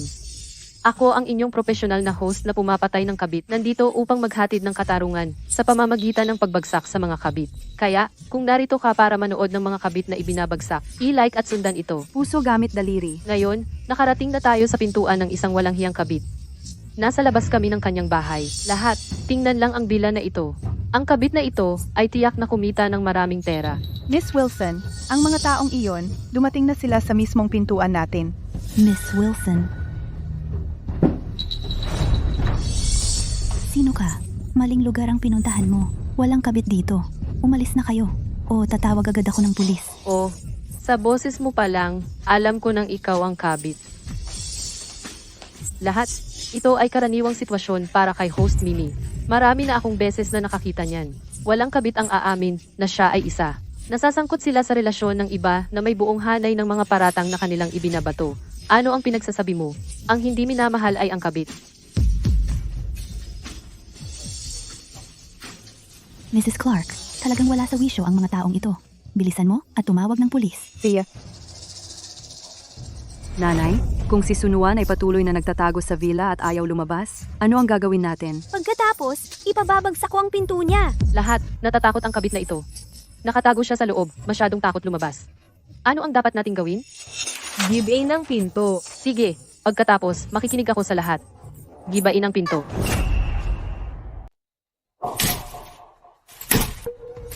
Nay, natatakot ako. Mrs. Clark, ano ang sabi ng pulis? pinaalis na ang mga pulis, pero aabutin sila ng mga 20 minuto bago makarating dito. Mrs. Clark, pakihatid muna si Isabella sa itaas. Tingnan ko kung ano ang nangyayari. Mag-ingat ka, Nay. Tara na. Basagin nyo.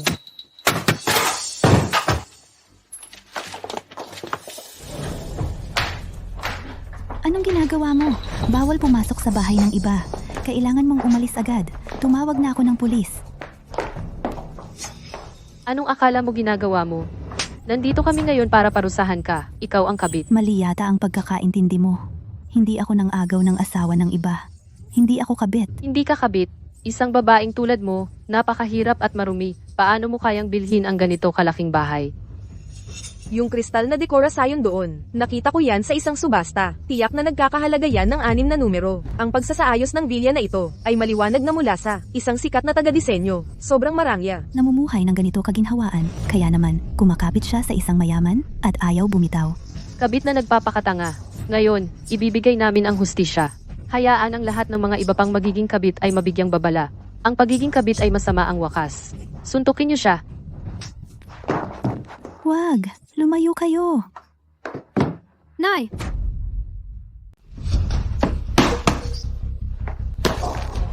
mga masasama, hindi ko kayo hahayaan mang-api sa nanay ko. Isabella! Isabella! Hindi ko ba sinabi kay Mrs. Clark na sunduin ka sa itaas? Bakit ka nandito ulit sa baba? Chairman, pakiusap, bilisan nyo. May nangyari sa bahay. Natawag na ako ng pulis, pero sinisira na nila ang pinto. Ano? Babalik ako agad.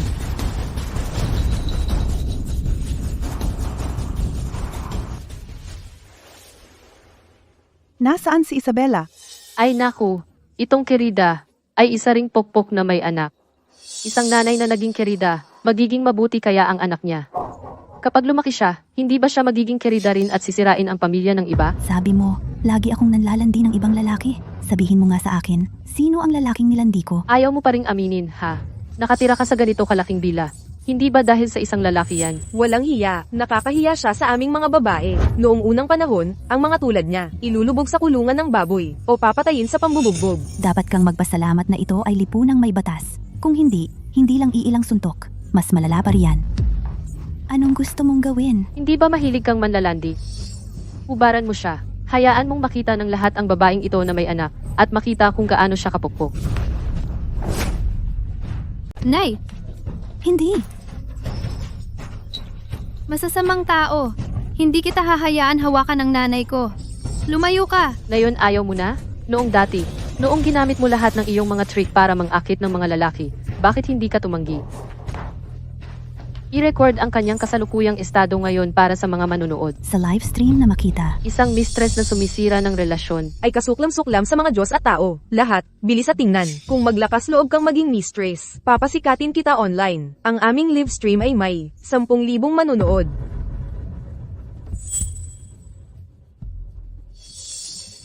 Paulit-ulit mong sinasabi na nanging akit ako ng mga lalaki. Bakit hindi mo sabihin sa akin kung kaninong lalaki ang inakit ko? Matigas pa rin at hindi umamin? Sige, pagkatapos ay paniniwalaan kita. Mrs. Taylor.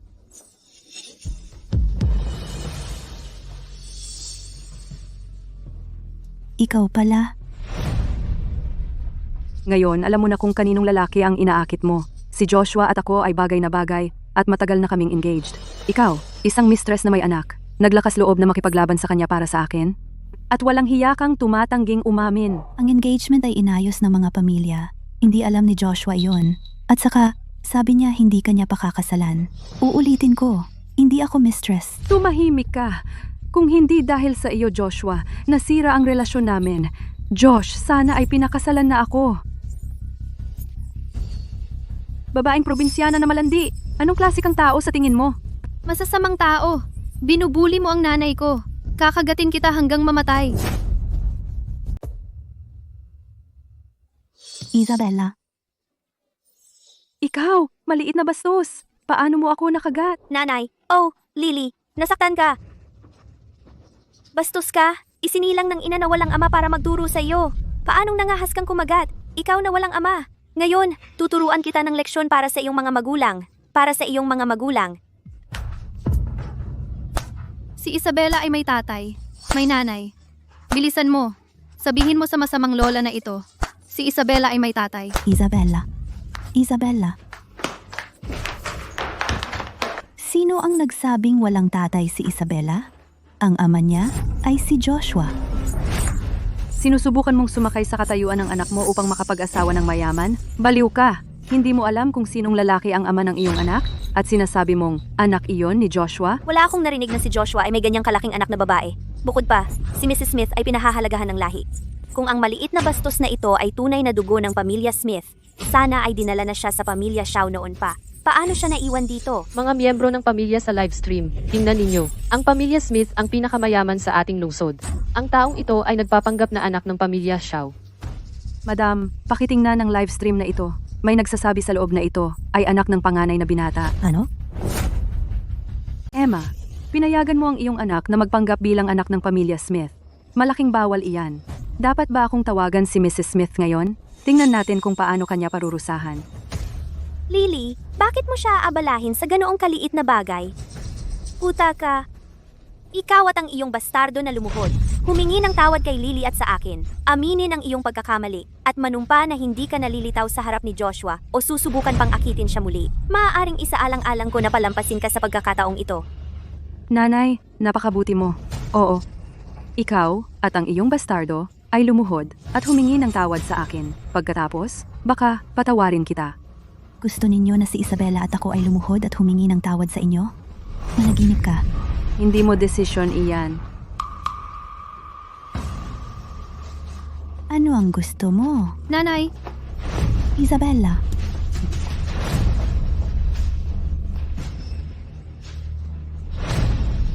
Ganyan lang. Paluhurin sila. Talaga namang naglakas loob sila na magpanggap bilang anak ni Brandon? Grabe naman ito. Si Brandon ay hindi pa kasal. Paano siya magkakaroon ng anak na babae? Kahit medyo malupit, ang dalawang taong ito ay nararapat na bugbugin. Aba, Ang batang ito ay talagang kahawig ni Brandon noong siya ay bata pa. Oh, Brandon, kung mayroon kang anak na babae na ganito ang edad, iyan ay magiging mahusay. nanay, anong ginagawa mo? Sobrang abala. Oh, Amelia, tingnan mo. Hindi ba ang batang ito ay medyo kamukha ni Brandon noong siya ay bata pa? Isabella. Isabella, Amelia, kilala mo ba ang batang ito? nanay siya. Siya talaga ang anak ni Joshua. Bilisan natin at iligtas siya. Ano? Siya talaga ang apo ko. Sige, pupunta tayo para iligtas siya agad. Amelia, kailangan mong ipaliwanag ng malinaw sa akin sa kotse. Ano ba talaga ang nangyayari? Tara na. Oh, Lily, mas mabuti na ang pakiramdam mo? Mas mabuti na. Nanay, napakabuti mo sa akin. Sino pa ang magiging mabuti sa iyo kundi si nanay? Nawala ka ng 20 taon. Malaki ang utang ni nanay sa iyo. Kung ano ang gusto mo, hahanap ng paraan si nanay para ibigay iyon sa iyo. makukuha mo ang nararapat sa iyo. Ganti? Ako ang iyong ganti. Lily, tara na! Sapat na iyon para turuan sila ng leksyon. Hindi na kailangan masyadong makipag-away sa kanya. Tara na!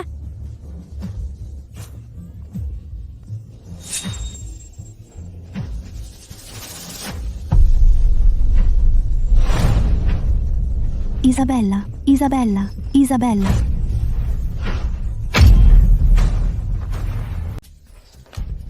Anong nangyayari? Hindi ko rin alam. Bakit siya bumagsak? Isabella.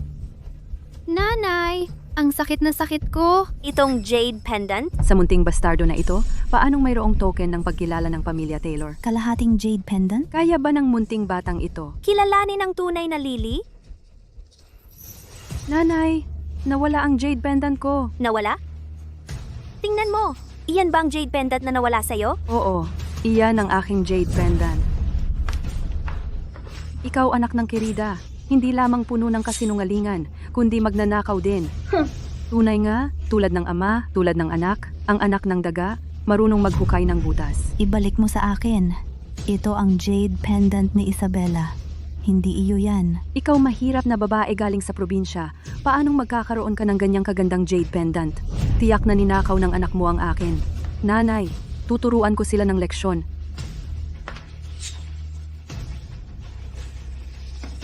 Isang Kirida. Magkapamilya talaga sila. Tumigil. Tumigil ka. Joshua, anong ginagawa mo dito?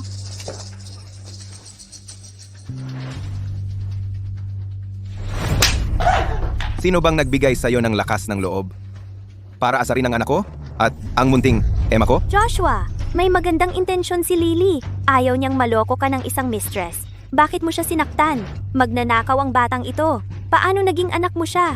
Hindi mo pwedeng kunin ang anak ng iba bilang sarili mong anak. Biolohikal na anak ko si Isabella. Mas alam ko ito kaysa kanino man. Hindi mo na kailangang mag-alala tungkol diyan, Mrs. Taylor. At imposibleng nagnakaw si Isabella. Huwag mo siyang siraan, pakiusap. Paano ko siya masisiraan? Ninakaw niya ang jade pendant ng anak ko. Tiyak ang ebidensya. Joshua, ito ang aking jade pendant. Nakita mo na ito dati. Natagpuan lang namin ang pendant na ito sa batang ito. Natagpuan lang namin ang jade pendant na ito sa batang ito. Saksi naming lahat iyan. Noong nawala si Lily, suot niya ito. Dala niya ang kabilang bahagi ng pendant. Ang paghahanap ng pendant ay ang paghahanap ng anak ko. Ito nga ang jade pandan ni Lily. Nagsisinungaling ka. Ibinigay ko ang pendant kay Isabella. Wala siyang ninakaw. Mayroon kaming mga saksi at ebidensya. Itatanggi mo pa rin? Joshua, para sa'yo, maari kong balewalain ito sa mistress. Ngunit ang batang ito nagnakaw sa aming pamilya. Kailangan siyang ibigay sa amin. Hindi. Tingnan natin kung sino ang maglalakas loob na hawakan ang apo ko. Hindi. Tingnan natin kung sino ang mangahas na hawakan ng apo ko. Nanay, Mrs. Smith, ano po ang nagdala sa inyo rito? Hindi ko inaasahan na ang isang maliit na bagay ay mag-aabala sa inyo. Kaya, ikaw pala ang nag-livestream at nananakit ng isang babae. Patawarin ninyo po ako sa aking ginawa, Mrs. Smith. Si Joshua ay ang aking magiging manugang. Ayaw ko siyang maloko ng isang mapanlinlang na babae. Kaya ginawa ko ito. nanay, huwag kang maniwala sa mga kasinungalingan niya. Si Emma ay hindi ganoong uri ng tao. Tungkol naman sa usapin ni Miss Wilson, sinabi na sa akin ng kapatid mo ang tungkol dito. Hindi ako pumunta rito ngayon para malaman kung anong uri ng tao si Miss Wilson. Ayaw ko ring malaman. Ako ay narito upang bawiin ang angkan ng Smith. Mrs. Taylor. Siya talaga ay anak ni Joshua at miyembro rin ng pamilya Smith. Sa makatuwid, pahahalagahan ko kung hahayaan mo na itong makalimutan at huwag mo siyang sisihin. Ang bata ay bata pa, anumang pagkakamali ang nagawa niya ay resulta ng tayong mga matatanda, hindi siya maayos na tinuruan. Simula ngayon, pag-aaralin ko siya ng mabuti at hindi ko siya hahayaang maligaw ng landas. Dahil ikaw na ang nagsalita, Mrs. Smith, hayaan na natin ang usaping ito. Pero Mrs. Smith, paano biglang magkakaroon ng anak si Joshua? Mahaba ang kwento. Pupunta si Joshua sa inyo mamaya para humingi ng tawad kay Lily. Amelia, Nanay, dalhin mo ang anak ni Joshua pabalik sa bahay ng Smith. Ate, hindi mo maaaring alisin si Isabela. Si Isabela ay ang alaga ni Emma. Joshua. Hindi mo ba alam ang ugali ni nanay? Gusto mo pa ba natanggapin si Emma sa pamilya? Pero Ate, pakiusap, alagaan mo si Isabela.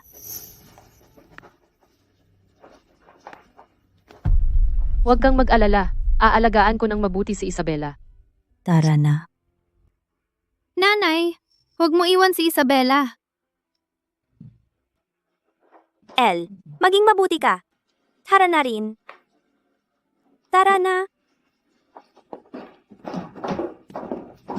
Isabella, Isabella, wala akong silbi. Hindi kita naprotektahan. Sa pagsunod sa akin, mahirap lang ang mararanasan mo. Emma, pasensya na. Talagang hahanap ako ng paraan para kumbinsihin ang nanay ko.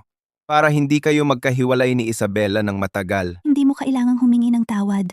Wala itong kinalaman sa iyo. Wala akong silbi. Hindi ko naprotektahan si Isabela. Pero huwag kang mag-alala. Magiging malakas ako sa hinaharap at poprotektahan si Isabela. Lagi kitang susuportahan. Tama. Ang mga miyembro ng pamilya Taylor kanina, sabi ninakaw ni Isabela ang isang pendant. Ano iyon? Hindi ako naniniwala na magnanakaw si Isabela. Pero, iyon nga ay pendant ng pamilya Taylor. Hindi iyon pendant ng pamilya Taylor. Akin iyang pendant.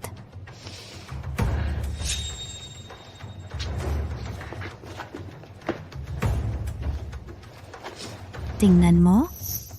Ito ang panda. Suot ko ito mula noong bata ako. Noong nasa ampunan ako, sinabi sa akin ng direktor na sa pamamagitan ng pendant na ito, baka mahanap ko ang aking pamilya.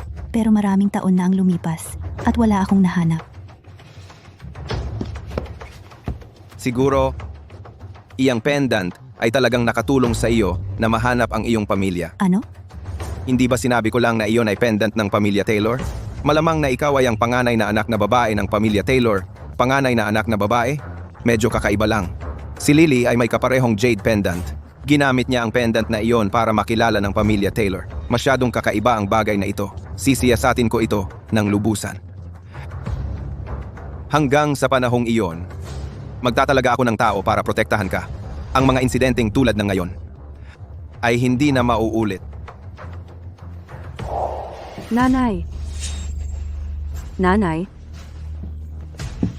may masamang nangyari. Tingnan mo. Magkapareho sila. Maaaring si Emma.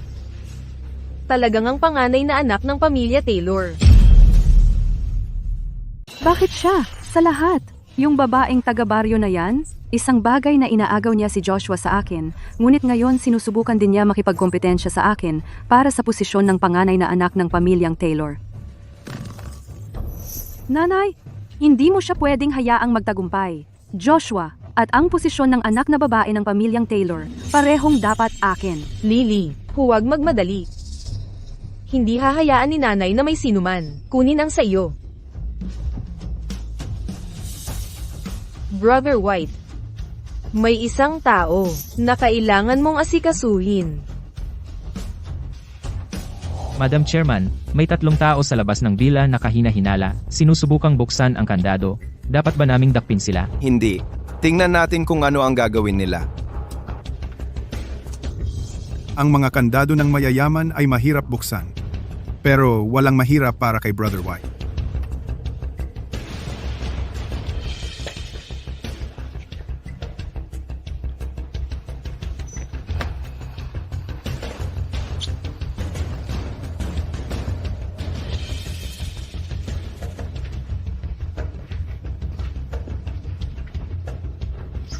Hoy, pupunta ako sa taas at huhulihin ang babaeng iyon. Kung kaya mo siyang kunin, kunin mo. Sige.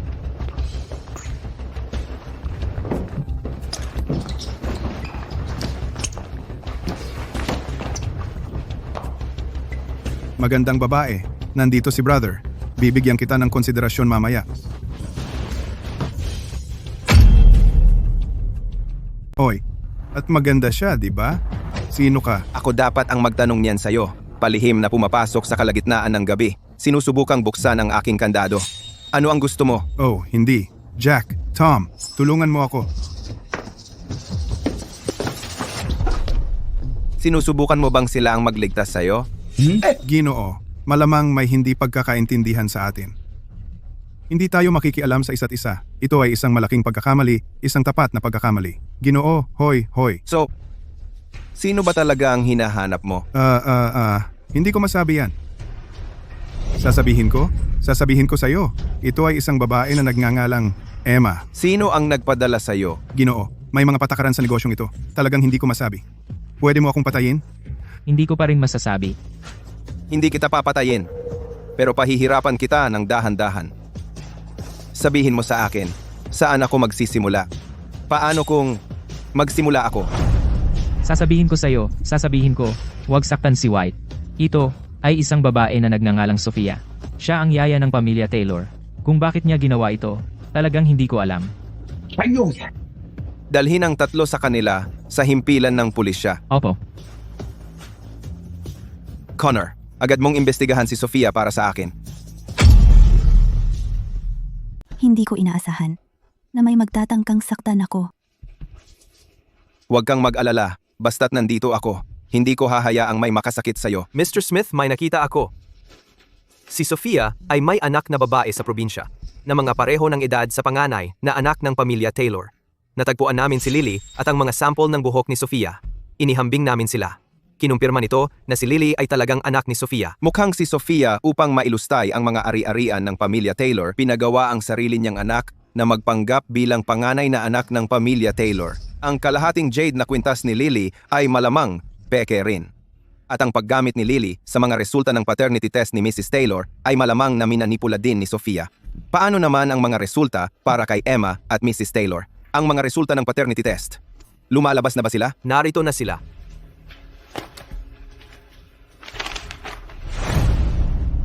Kaya si Mrs. Taylor pala ang aking ina. Natagpuan ko na ang aking pamilya. Ikaw ang tunay na panganay na anak ng pamilya Taylor. Kaya si Emma ay aking kababata at napangakong mapapangasawa. Sa ganitong paraan, hindi nahahadlangan ng aking ina si Emma at ako. Ang bagay na ito dapat iulat kay Mrs. Taylor sa lalong madaling panahon. Hindi natin siya dapat hayaang magpatuloy na malinlang. Kung si Lily at Sofia gumawa ng lahat ng ito upang mailustay ang kayamanan ng pamilya Taylor, at kung ako ay ligtas, tutuksuhin ba nila si Mrs. Taylor? Ang aking ina? Ihanda ang kotse. Pupunta kami sa tirahan ng Taylor ngayon din.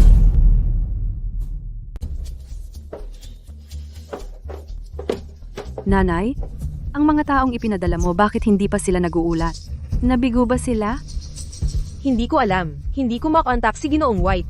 Sa puntong ito, kailangan nating gawin ang huling hakbang. Ano ang balak mong gawin? Ako na ngayon ang anak ng pamilya Taylor.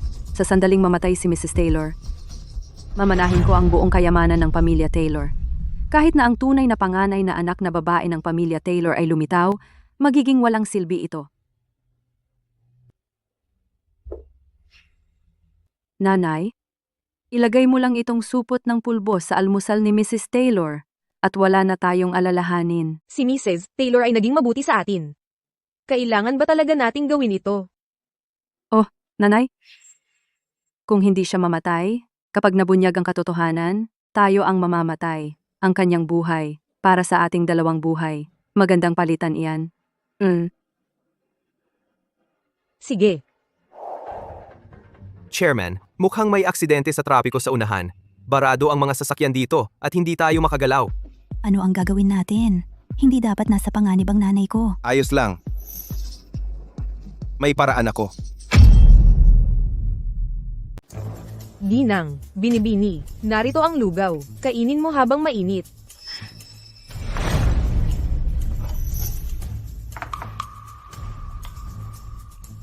Kumain ka pa, mahal.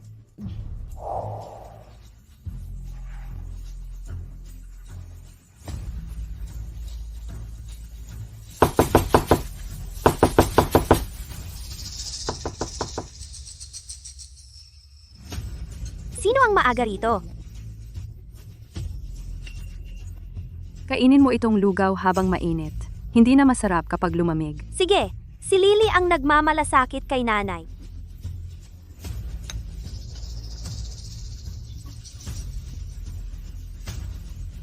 Hoy, hindi ka makapasok. Huwag mong kainin. Mabilis, iluwa mo. Emma, baliw ka ba? Babae, baliw ka ba? Pumunta ka rito para mag-away sa umaga pa lang.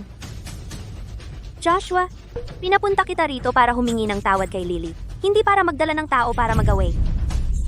Kunin ang dalawang manggugulo at arestuhin sila. Tita Taylor, pakiusap, huwag saktan si Emma. Si ang tunay mong anak na babae. Ano? Ikaw, yung sinabi mo lang, ano ang ibig mong sabihin? Ang anak ko paano siya magiging babaeng ito? Ang anak ko ay si Lily talaga. Eksakto! Huwag mong subukang maghasik ng gulo sa pagitan ng aking ina at ako. Tita, ano ba talaga ang nangyayari? Pagkatapos mong basahin ang dalawang ulat na ito, malalaman mo. Ang una ay kina Lily at Sofia ulat ng paternity test. Lily at Sofia, paano sila magiging mag-ina? Nagpa-test ako dati. Si Lily ang anak ko. Ang ulat ng paternity test na ginawa mo dati ay malamang na manipulahin ni Sofia. Nasaan ang anak ko? Ang pangalawa ay sa pagitan ni na Emma at ikaw. Tita, si Emma ang iyong tunay na anak. Nanay, huwag kang maniwala sa kanila. Ako ang anak mo. Pekang report ito. Ginagaya mo ako. Ano ang intensyon mo?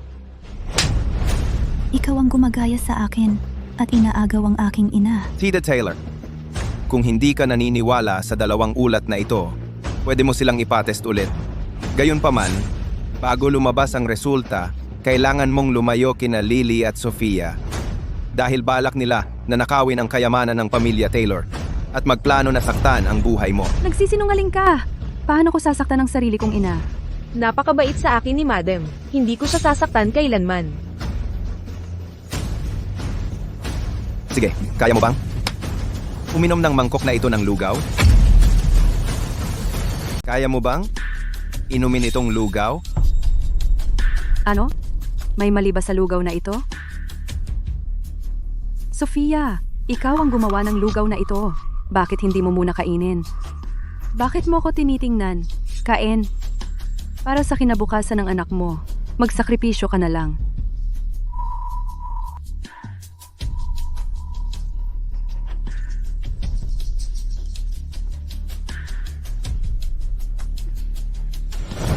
Ginang Taylor, pasensya na. Hindi dapat ako nagkaroon ng ganyang intensyon. Hindi pwedeng kainin ang lugaw na ito. Kapag kumain ka, mamamatay ka. Ikaw, talagang Umabot na sa ganito, wala nang silbi ang pagsisinungaling. Lily, siya talaga ay hindi anak mo. Siya ang anak ko, para bigyan siya ng magandang buhay. Pinlano ko para sa kanya. Napalitan, ang nawawalang panganay na anak na babae. Ako. Anong kalokohan ang sinasabi mo?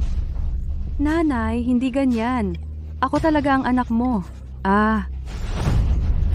hindi ka anak ko. Mga guwardiya, hulihin si Lily at si Sofia. Pakawalan mo ako. Ako ang panganay na anak ng pamilya Taylor. Hindi mo ako pwedeng arestuhin. Lily, Sofia! Paano kita natiwala sa lahat ng mga taon na ito?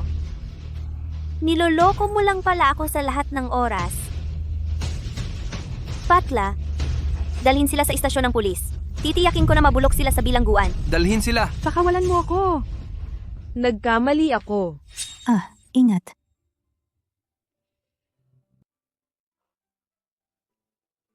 Emma, ikaw ang tunay kong anak. Pasensya na, sobrang pasensya na. Marami akong nagawang mali dati at nasaktan ka. Mapapatawad mo ba si nanay? Hindi ko alam. Ngunit kahit ano paman, may ugnayan ng dugo. Ikaw ay palaging aking ina. Naiintindihan ko. Sa ngayon, tiyak na hindi mo ito matatanggap. Ngunit okay lang. Pagbubutihan ko ng doble para mabayaran ka. Susubukan kong paunlarin ang iyong puso. Upang tanggapin ako. Emma. Maligayang pagdating sa bahay, aking sinta. Gusto ni Isabella si Mommy.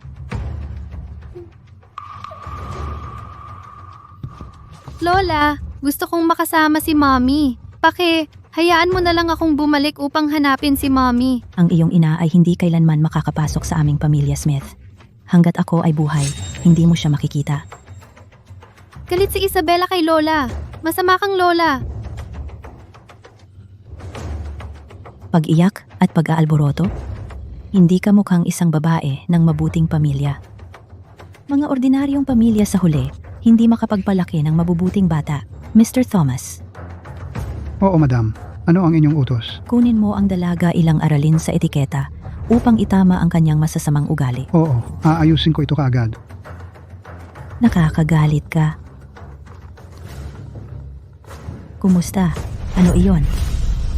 Itong anak na walang utang na loob, si Joshua, talagang ipinasok si Lily sa istasyon ng pulisya. Para kay Emma, talagang sumalungat siya sa pamilya Tay. Baliw ba siya? Ito. Ako.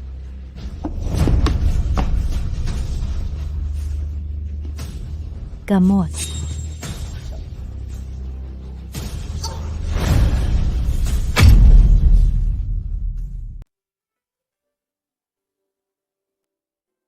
Lola, gising ka na. Salamat naman. Ginang, sa wakas nagising ka na. Salamat sa binibini na nakakita sa iyo na nahilo sa tamang oras at agad akong hinanap. Kaya ligtas ka at maayos. Papunta na ang doktor. Sandali lang, susuriin ka nila ulit para sa iyo. Ikaw? Ang nagligtas sa akin. Kung wala ako rito, hindi ka ba makakabalik sa tabi ng iyong ina? Gusto talaga ni Isabella bumalik sa tabi ni Mommy.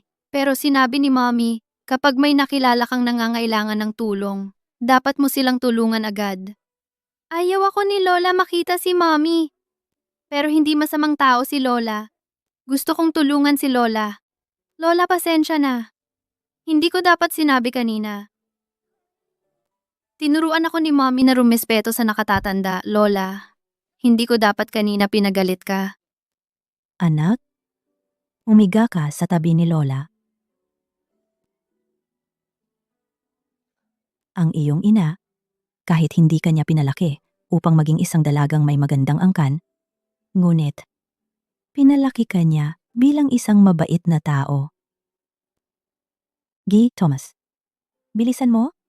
Tawagan si Joshua at sabihin sa kanya na bumalik. At saka, isama si Emma. Opo.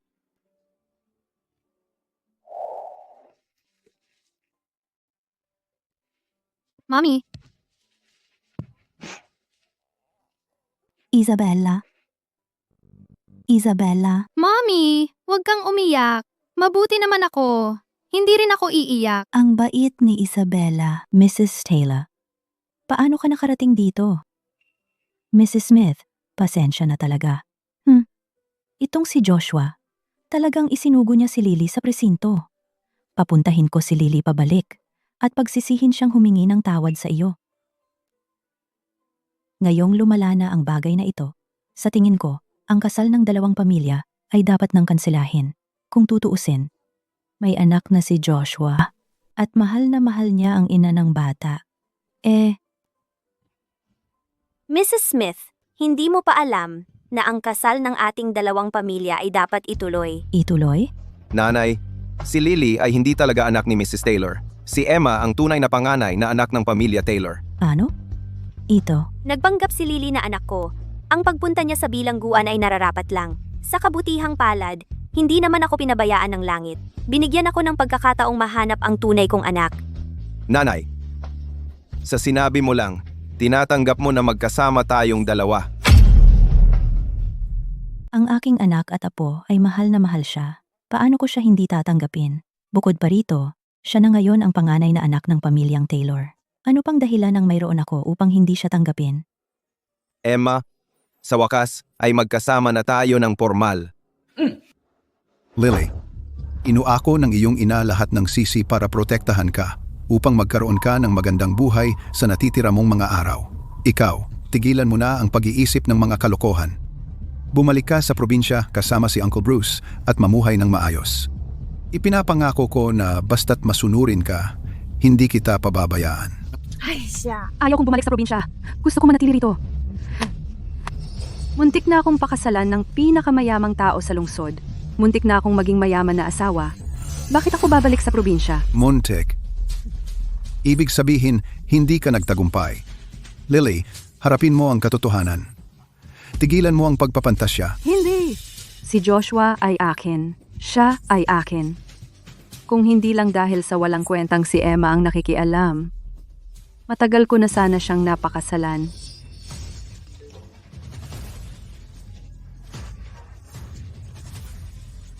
Kasal ng siglo. Ito dapat sana ang aking kasal ng siglo. Emma, hindi kita hahayaang manalo. Kung hindi ko makukuha ang isang bagay, hindi mo rin dapat makuha iyon.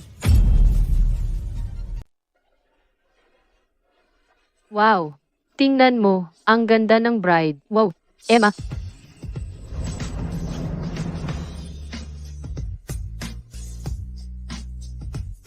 Nanay, laging maganda ka. Ngunit ngayon, mas lalo kang maganda. Ang magiging asawa ko dapat kasing ganda ni tita. Emma, binabati kita. Sa wakas, kasama mo na ang mahal mo. Salamat. Maganda ba ako? Nagsisisi na akong magdaos ng kasal na ito. Dapat tinago na lang kita. Nahihiya ka ba? Nandito na ang mga bata. Bilang nakatatanda, dapat kang magpakita ng halimbawa. Nagbibigay ako ng halimbawa sa kanila. Pinapakita ko sa kanila kung ano itsura ng tunay na pagmamahal. Joshua, nandito na ang mga tito at nakatatanda mo. Gusto mo bang pumunta at bumate? Emma, ang mga dating katrabaho mo sa taniman ng tsaa, nandito rin. Gusto mo bang puntahan sila? Pupunta akong bumati sa mga tito at nakatatanda muna. Sige, at pupunta akong makipagkita sa mga dating katrabaho sa taniman ng tsaa. Ay, Emma. Faye, Anna, lumapit kayong lahat. Bakit hindi kayo pumasok? Kami. Emma, binabati kita. Mukhang natapos na ang iyong paghihirap. Nakita mo ang iyong ina at napangasawa mo ang pamilya ng chairman. Oo. Emma, dapat masaya ka. Salamat. Emma? Emma, mauna na kami. Siya. Emma? Emma, Bakit ka nandito? pumunta ako ngayon para humingi ng tawad sa iyo. Pinag-iisipan ko ang mga ginawa ko kamakailan. Talagang mali ang ginawa ko. Pasensya na. Hindi mo kailangang humingi ng tawad sa akin. Ang pinakamabuting paraan para sa iyo ay lumayo sa paningin ko. Emma, pinalaki ako ng nanay ko ng hirap. Inako niya lahat ng sisi para sa akin. Pakiusap, nakikiusap ako. Maaari mo bang bawiin ang kaso? Patawarin mo ako. Tatanggapin ko ang anumang parusa, palo o saway. Imposibleng bawiin ang kaso. Iyan ang nararapat sa iyo. Tigilan mo ako. Emma, tinutulak mo ako.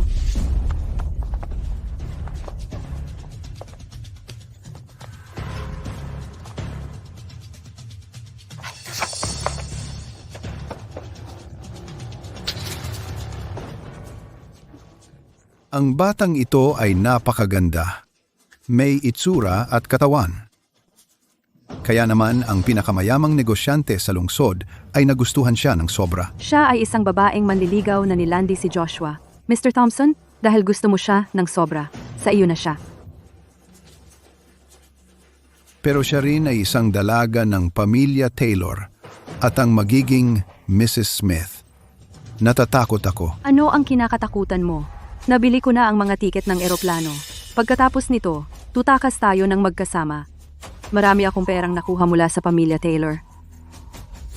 Sapat para mabuhay tayong dalawa habang buhay. Oh, Lily, naisip mo na ang lahat. Munting kagandahan. Aalagaan kitang mabuti. Joshua, malapit na magsimula ang kasal, pero si Emma ay wala kahit saan. Ano? Hindi ba siya pupunta lang sa kanyang mga kasamahan sa tsaa? Sabi ng mga kasamahan, may dumating na babae at sinabi na ayaw niyang istorbohin si Emma. Pagkatapos, umalis siya. Pagkatapos noon, nawala si Emma. Bilisan mo! Tingnan ang mga CCTV. Magpadala ng tao para hanapin si Emma agad. Tara na!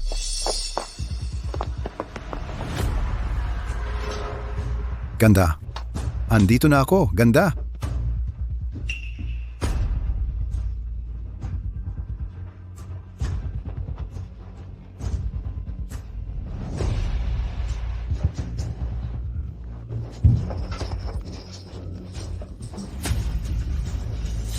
Sino ka?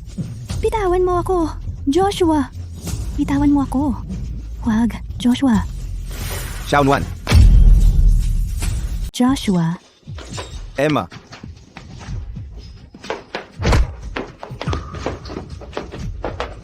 Bitawan mo ako! Joshua, nakikita mo, di ba? Emma ay isang pokpok. Ako lang ang karapat-dapat sa iyo. Baliw! Palabasin sila dito. Hindi! Bitawan mo ako! Joshua, buti na lang nandito ka. Kung hindi, natatakot ako. Sorry, Emma. Hindi dapat kita iniwan mag-isa. Emma. Anong problema? Ang tiyan ko, masakit na masakit. Tawagan ng doktor.